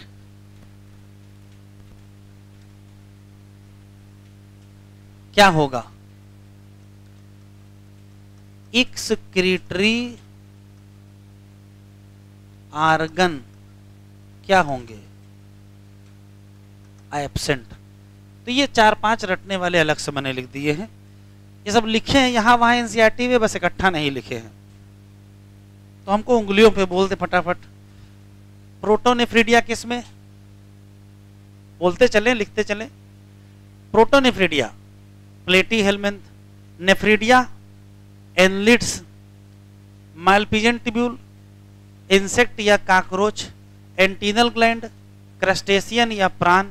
फिर उसके बाद 4-5 नाम और लिखे हैं, कौन कौन से, coxal gland, spider scorpion, neural gland, urochordata Herdmania, proboscis gland, hemichordata बल्नो, रेनिथी सेल एस्क हेलमेंथ में है, और इकाइनोडर्मेटा सबसे बढ़िया वहां है ही नहीं, स्किटरी आर्गन एब्सेंट है।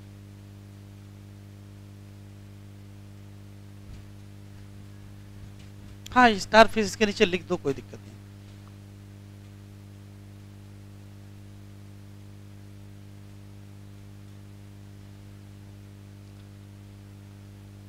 एनसीईआरटी में इतना कुछ लिखने के बाद तब जाके चैप्टर स्टार्ट होता है, ह्यूमन स्किटरी सिस्टम।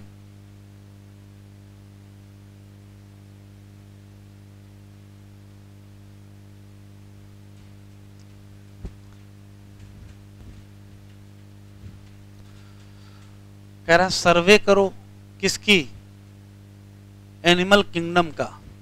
तो कहोगे ढेर सारे क्या मिलेंगे, इसकी ट्री स्ट्रक्चर। जैसे ज्यादातर इनवर्टिब्रेट में क्या मिलेंगे, सिंपल ट्यूब्यूलर, हाईलाइट कर लो। और ज्यादातर वर्टिब्रेट में क्या मिलेंगे, कॉम्प्लेक्स ट्यूब्यूलर, जैसे किडनी। इसमें से कुछ यहां दिए हैं, तो पहला हाईलाइट करो, प्रोटोनेफ्रीडिया या फ्लेम सेल। कोई और नाम बताओगे इसका, दो तो लिखे ही हैं, तो इसका दूसरा या तीसरा कह सकते हो नाम सोलिनोसाइट है। पढ़ा दीजिए यही, प्रोटोनेफ्रीडिया या फ्लेम सेल या सोलिनोसाइट।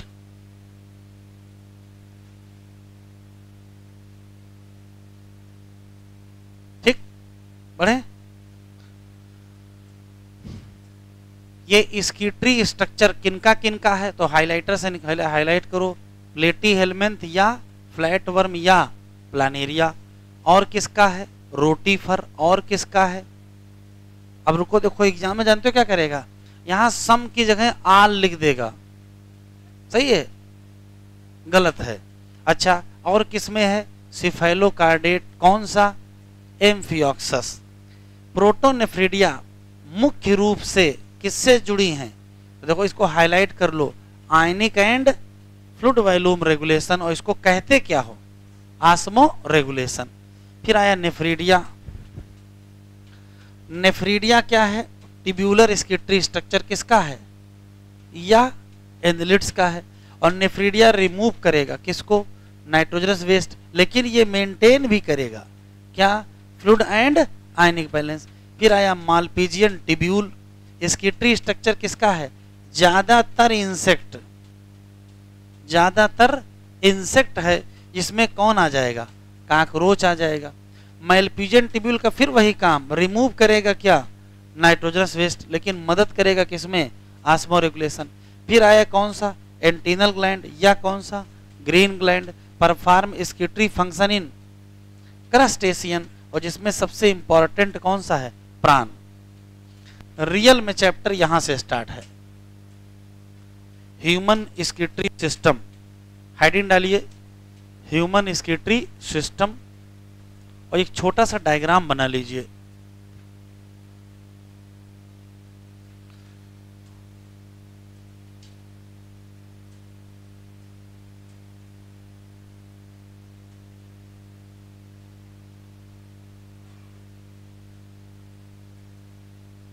ह्यूमन स्किट्री सिस्टम, हम लोगों के स्किट्री सिस्टम में कौन कौन से स्ट्रक्चर हैं, तो कुल 4 हैं। देखो, एक तो किडनी ये हो गई, और दूसरी किडनी ये हो गई,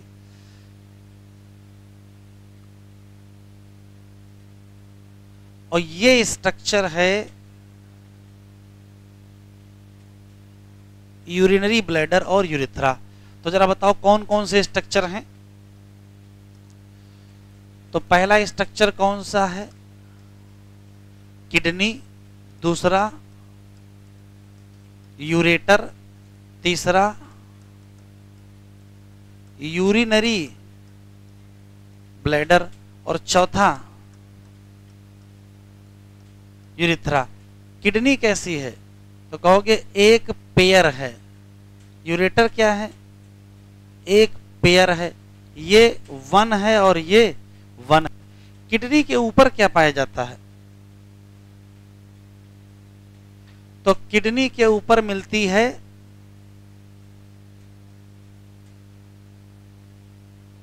क्या, एड्रिनल ग्लैंड। और ग्लैंड में 2 हिस्से होते हैं ना, क्या होता है, कॉर्टेक्स और मेडुला। इसी तरीके से किडनी में भी 2 हिस्से होते हैं, क्या कहोगे, कॉर्टेक्स और क्या, मेडुला।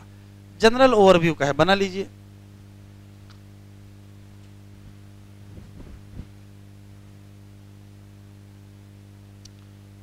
हम लोगों के स्केटरी सिस्टम में क्या क्या क्या क्या, तो कहोगे 4 चीजें हैं। एक जोड़ी किडनी है, एक ही जोड़ी क्या है, यूरेटर है, एक क्या है, ब्लैडर है, और एक ही क्या है, यूरेथ्रा है। तो सबसे ज्यादा क्वेश्चन हमको किडनी के पढ़ने हैं। एक लाइन यूरेटर की पढ़ेंगे, 2 लाइन ब्लैडर की, और एक ही लाइन यूरेथ्रा की।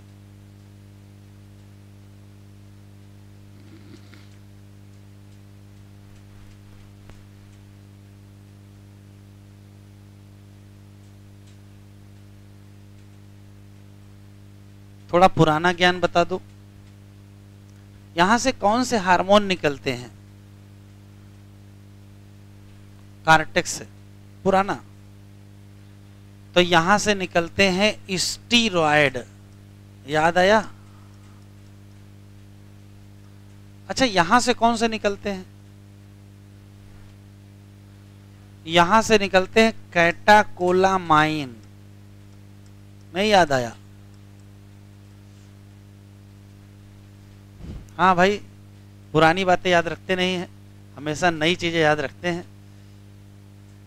कैटाकोलामाइन जानते हो क्यों लिखा रहे हैं? एक बार ये डायग्राम एग्जाम में आ गया है। डायग्राम दिया तो बच्चों ने समझा कि कुछ किडनी के, यूरेटर, ब्लैडर के बारे में पूछेगा, और पूछा किसके बारे में? एड्रिनल ग्लैंड के बारे में।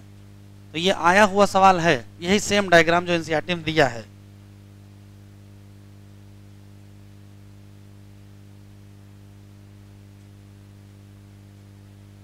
अच्छा ये बताओ, दोनों किडनी बराबर लेवल पे है?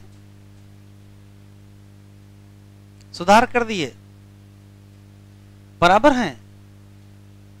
कौन नीचे है? ये वाली कुछ नीचे है, क्यों? बनाने में गलती हो गई है।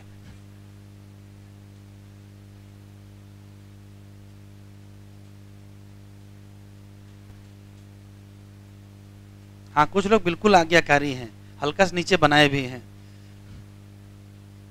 तो देखो, हम लोगों की जो राइट वाली किडनी है वो जरा सा नीचे होती है, किससे? लेफ्ट वाली। क्यों? राइट में थोड़ी जगह कम है। राइट में क्या रखा है? लिवर रखा है, तो लिवर के चक्कर में जरा सा क्या है, नीचे आ गई है।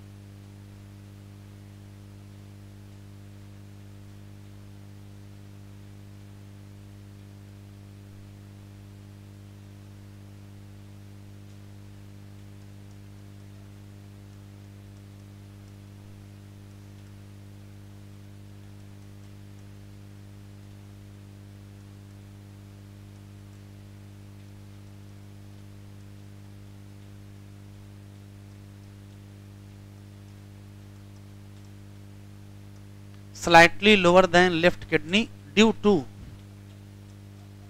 क्या? लिवर।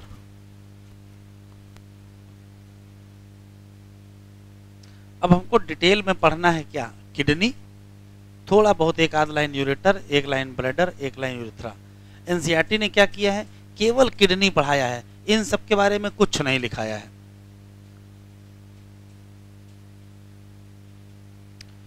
शुरू करें। अब हेडिंग डालिए ह्यूमन किडनी। तो पहले बताओ किडनी के है कहां?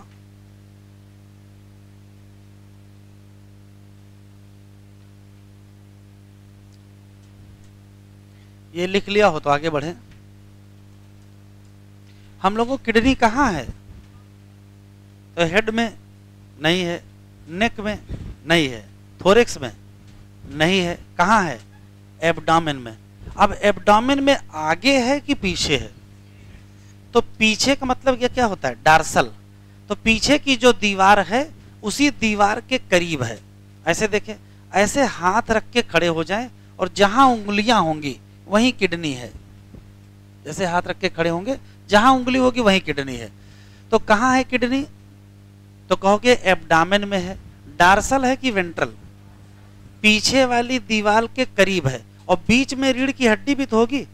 तो वर्टिब्रल कॉलम के इधर और उधर है। तो वर्टिब्रल कॉलम का कौन सा लेवल है? तो अगर ऐसे करेंगे तो गिनेंगे, तो पीछे जो वर्टिब्री हैं कहोगे लास्ट थोरैसिक से थर्ड लंबर, ये रट लीजिएगा। किडनी का लेवल क्या है? तो कहोगे लास्ट थोरैसिक से थर्ड लंबर, एक राइट साइड में है और एक लेफ्ट साइड में। आगे की तरफ है कि पीछे?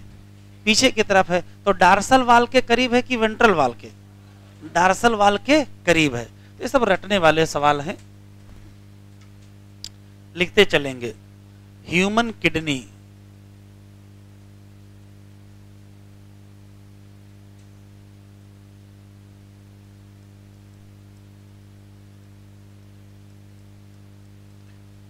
एक पेयर किडनी कहां? Abdominal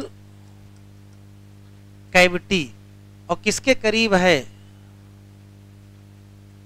close to dorsal inner वाल। किसके साइड में है?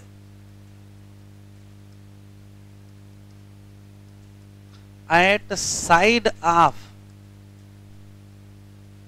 Vertebral column. लेबल क्या है? ये रटे रहेंगे। At level of last thoracic to, क्या कहोगे?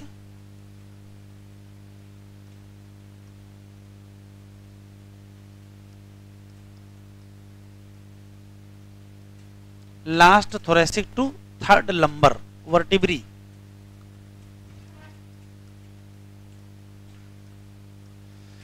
रटने वाले सवाल। कलर कैसा होता है? तो कलर कहां देख लिए भैया? हैं? तो अगर नॉनवेज खाते होंगे तो देखे होंगे, और नहीं खाते होंगे तो नहीं देखे होंगे। कलर कैसा होता है? Reddish brown. शेप कैसा होता है? तो ये भी रटे ही हैं। कैसा? Bean shape. साइज कैसा होता है?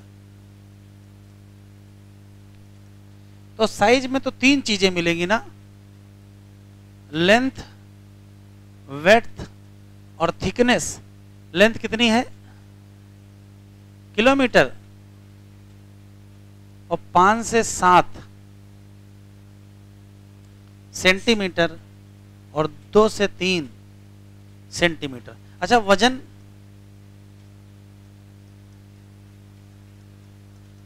एक 120 से 170 किलो है?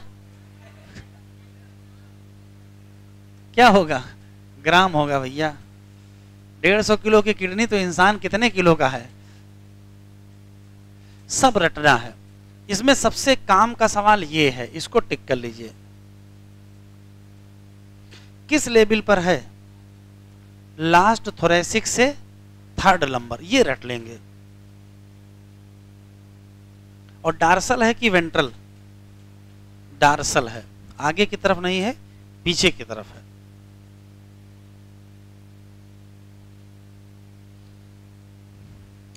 अब रियल में हमको इसके अंदर, किडनी के अंदर का डायग्राम बनाना है और वही पढ़ना है।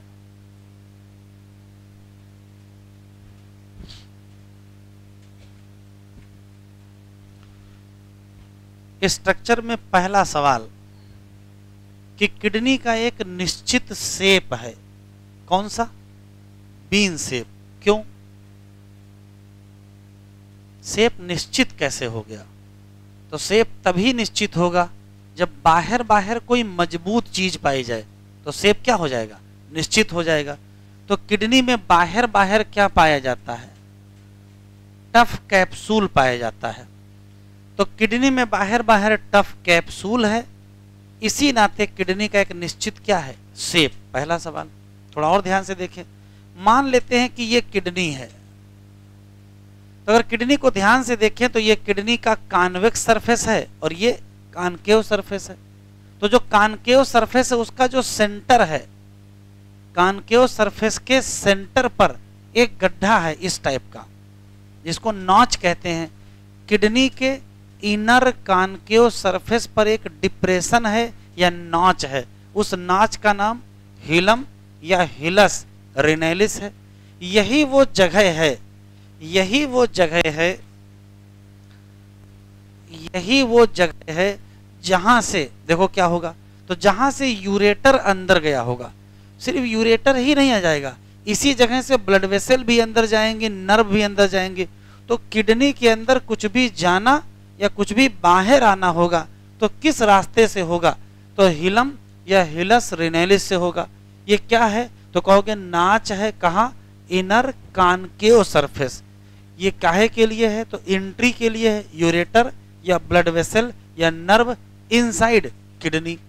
अब ये देखो ये है यूरेटर, ये अंदर जाके ऐसे फैल जाता है, तो जैसे ही यूरेटर अंदर गया ये फैल गया, तो यूरेटर अंदर जा करके एक फनल शेप स्पेस, ऐसे देखो स्पेस बना है, इस टाइप का स्पेस बना है, एक फनल शेप स्पेस बना है। इस फनल शेप स्पेस का नाम रीनल पेल्विस या रीनल साइनस, और इसमें छोटे छोटे ऐसे प्रोजेक्शन निकले हैं इस टाइप के। इन प्रोजेक्शन का नाम कैलिक्सेज है। एक को कैलिक्स कहते हो, ढेर सारे को कैलिक्सेज कहते हो।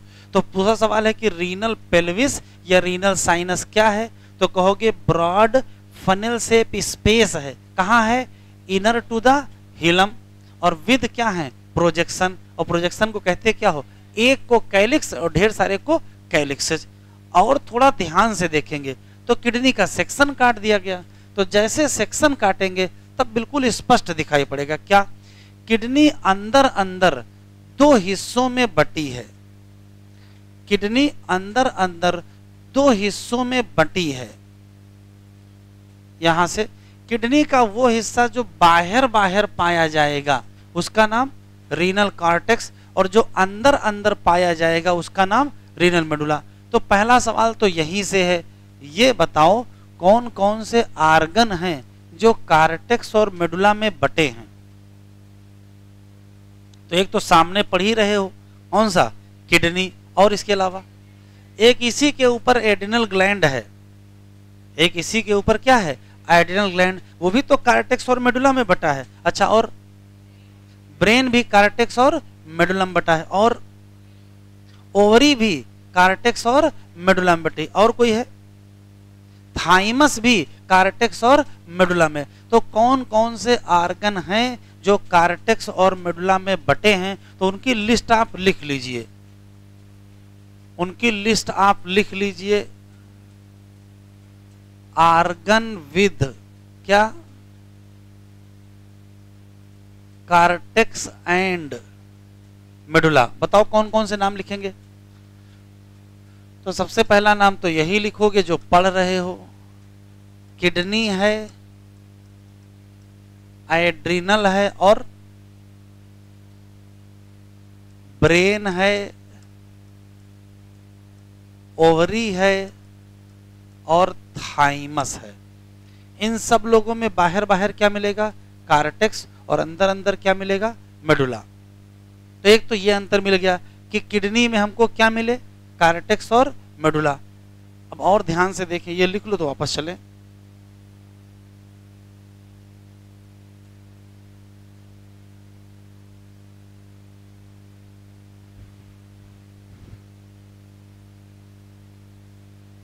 आया हुआ सवाल है कॉर्टेक्स मेडुला डिफरेंशिएशन किस किस आर्गन में है, तो उसमें जो ओवरी ऑप्शन दिया हुआ था, ये आया हुआ सवाल है। वापस आए, पढ़ते तो बहुतों का नहीं है, ब्रेन का भी उतना ढंग से नहीं पढ़ते हैं। ब्रेन में कॉर्टेक्स तो पढ़ते हैं, मेडुला कहाँ पढ़ते हैं, लेकिन होता है। वो मेडुला ऑब्लांगाटा अलग चीज है, उससे तो नहीं जोड़ लिए हो, मेडुला ऑब्लांगाटा उसका नाम है।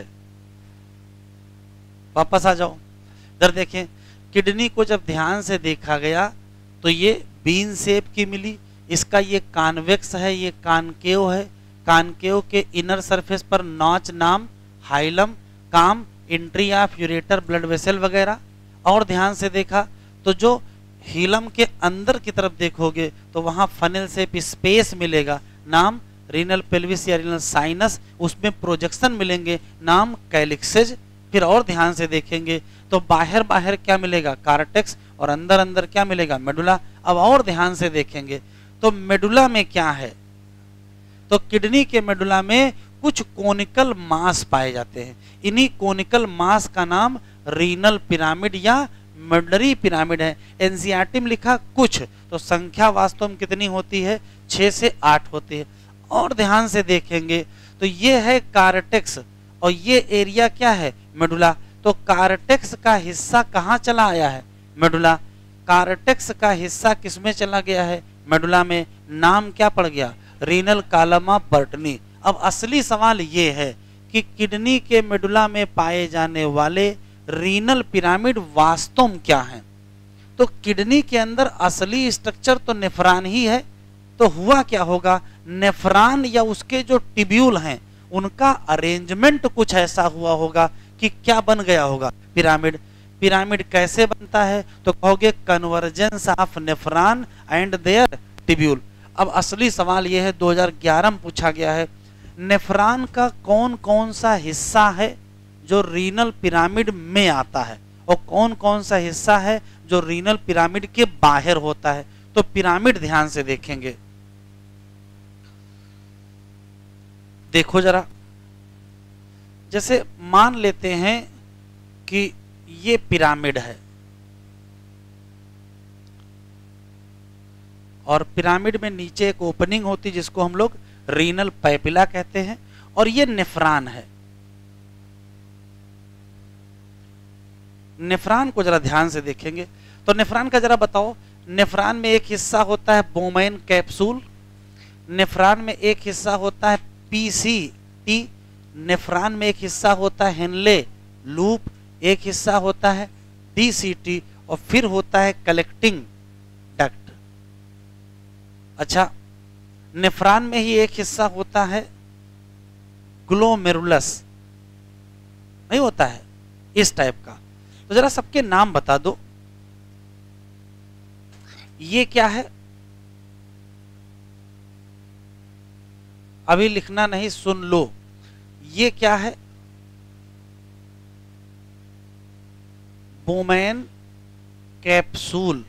अच्छा, दोनों को मिला के क्या कहते हो, मालपीजियन कार्प सेल्स, नहीं कहते हो। अच्छा, ये क्या है बेटा, पीसीटी। अच्छा, ये क्या है, डीसीटी। दोनों को मिला के क्या कहते हो,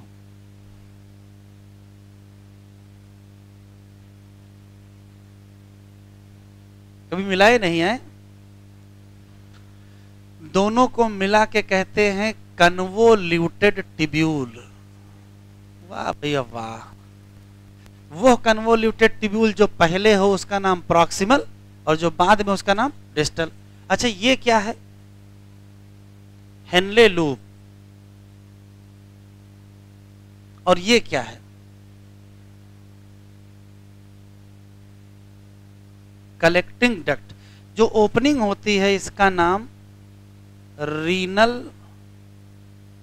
पैपिला है, और ये कहां खुलता है, तो देखो इस टाइप का स्ट्रक्चर बना होता है जिसको हम लोग कहते क्या हैं, ये कैलिक्स है।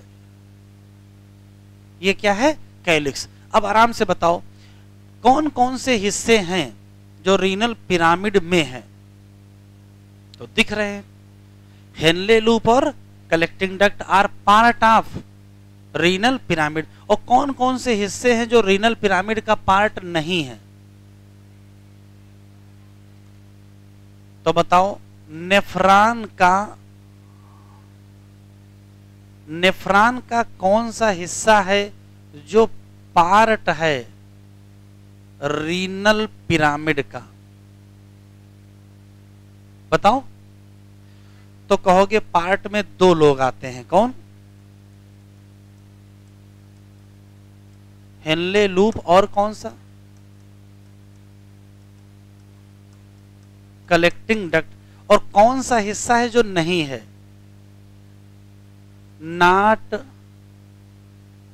Part of renal pyramid. बताओ बेटा, कौन कौन से हिस्से लिखते हैं? तो पूरा का पूरा मैलपीजियन कार्पेसेल्स नहीं है,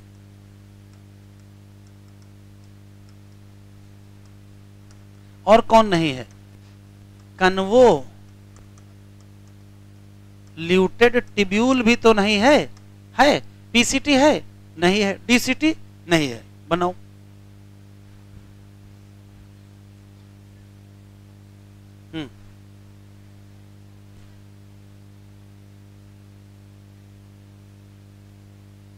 अरे जनरल ओवरव्यू है, उसके अंदर ना जाओ, नहीं तो फिर कंफ्यूज हो जाओगे।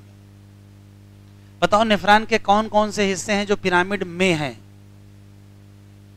हेनले लूप और कलेक्टिंग डक्ट। और कौन नहीं है? तो ना तो ग्लोमेरुलस है, ना तो बोमेन कैप्सूल है, ना तो पीसीटी है, ना तो डीसीटी है। ठीक, जिसका मतलब ना तो मैलपीजियन कार्पेसेल्स है और ना ही कन्वोल्यूटेड टिब्यूल है।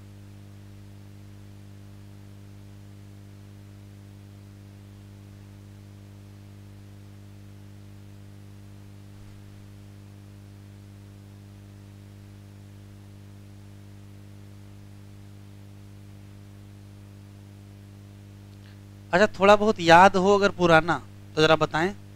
ये जो इधर आया है ये क्या है? आएफ्रेंट। और जो ये इधर गया है ये क्या है? इफ्रेंट। इफ्रेंट वाला करता क्या है? इफ्रेंट वाला बनाता है नेटवर्क। यहां याद है, यहां नेटवर्क बनता है ऐसे, इसी में से एक यू शेप नेटवर्क होता है, याद है? इनका सबका नाम क्या है? तो इनका सबका नाम पेरी टिब्यूलर कैपिलरी है। क्या नाम है? पेरी। तो वासा रेक्टा भी किसका हिस्सा है? पेरी टिब्यूलर कैपिलरी का ही तो हिस्सा है। भैया कैसी टोन लगाए हो?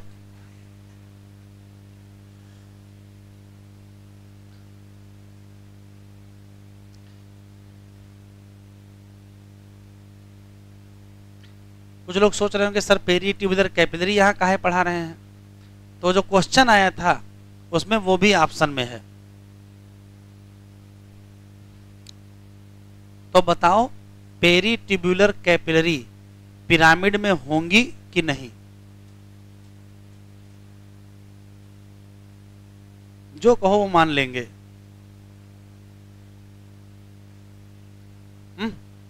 भैया पेरी टिब्यूलर कैपिलरी भी पिरामिड में होंगी, कौन नहीं होगा?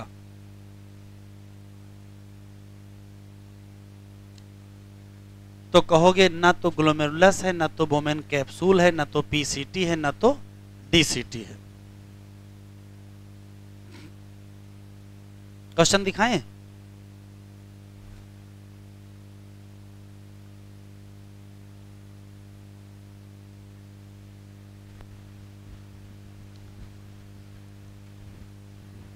थर्ड नंबर, वर्टिब्रा किसके करीब है?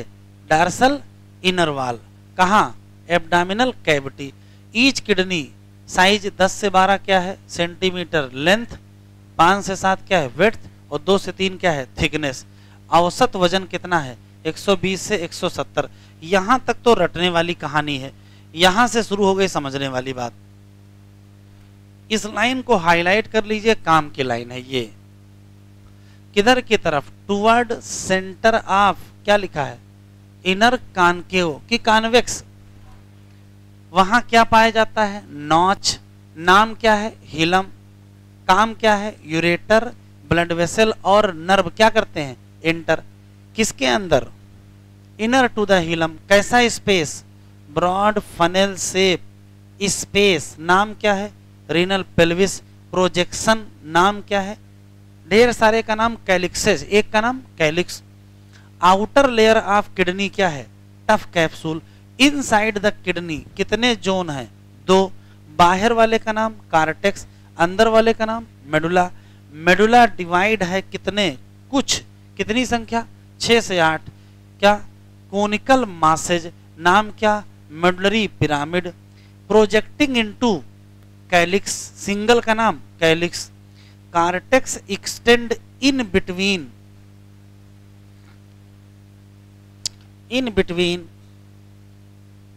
Cortex extend in between medullary pyramid, कहते क्या हो, रीनल कॉलम, या पूरा नाम क्या है, रीनल कॉलम ऑफ बर्टनी। दो सवाल देख लो।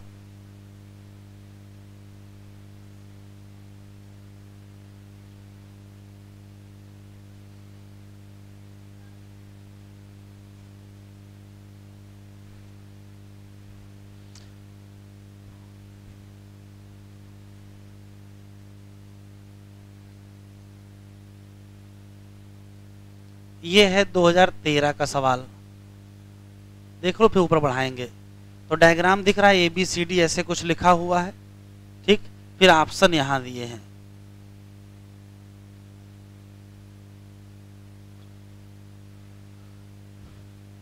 और ऊपर करें तो डी कार्टेक्स है, हाँ या ना, outer part of kidney do not contain any part of nephron,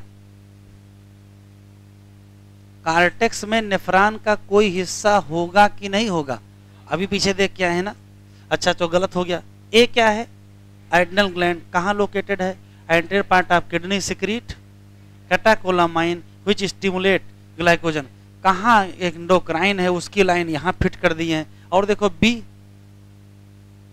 pelvis है कि नहीं है, बी पेल्विस है कि नहीं है, पढ़ो आगे, यहां तक सही लिखा है, और आगे पढ़ो, लिखा है directly connected to loop of Henle, तो कुछ लोग जानते हो क्या है, ये पढ़े पेल्विस, आगे भी सही लगा, यहां तक आते आते कहीं ठीक है, सही ये होगा, क्या कर दिए, बी मार दिए। अच्छा चलो सी देखो, सी क्या है, मेडुला है, बताओ, inner zone of kidney and contain complete nephron. अब सुन लीजिए, मेडुला में कंप्लीट नेफ्रॉन नहीं होता है, क्या होता है, हेनले लूप होता है, और क्या होते, कलेक्टिंग डक्ट। अच्छा ये देखो,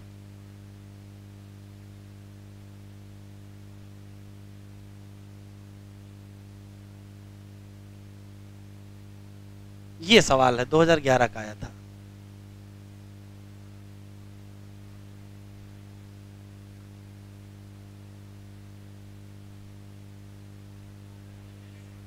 अब चूंकि 15 मिनट से ये कहानी ही सुना रहे हैं तो ये बहुत आसान अभी लग रहा है। लोगों को जानते हो कहाँ गलत हुआ था, लोगों का सवाल ये गलत हुआ था इसके चक्कर में, पेरीटिब्यूलर कैपिलरी के चक्कर में। तो लूप ऑफ हेनले हिस्सा है और कलेक्टिंग डक्ट हिस्सा है, स्पष्ट है। अब दो चीजें मिल गई, कौन हिस्सा नहीं है, तो कन्वोल्यूटेड टिब्यूल हिस्सा नहीं है और पेरीटिब्यूलर कैपिलरी हिस्सा है। बस आज इतना ही पढ़ते हैं, शाम को लेक्चर आपको मिल जाएगा, शाम को इसका PDF भी मिल जाएगा और शाम को टेस्ट पेपर भी होगा। बाहर सभी लोग अखिलेश से बुकलेट ले लें और क्वेश्चन लगा डालिएगा।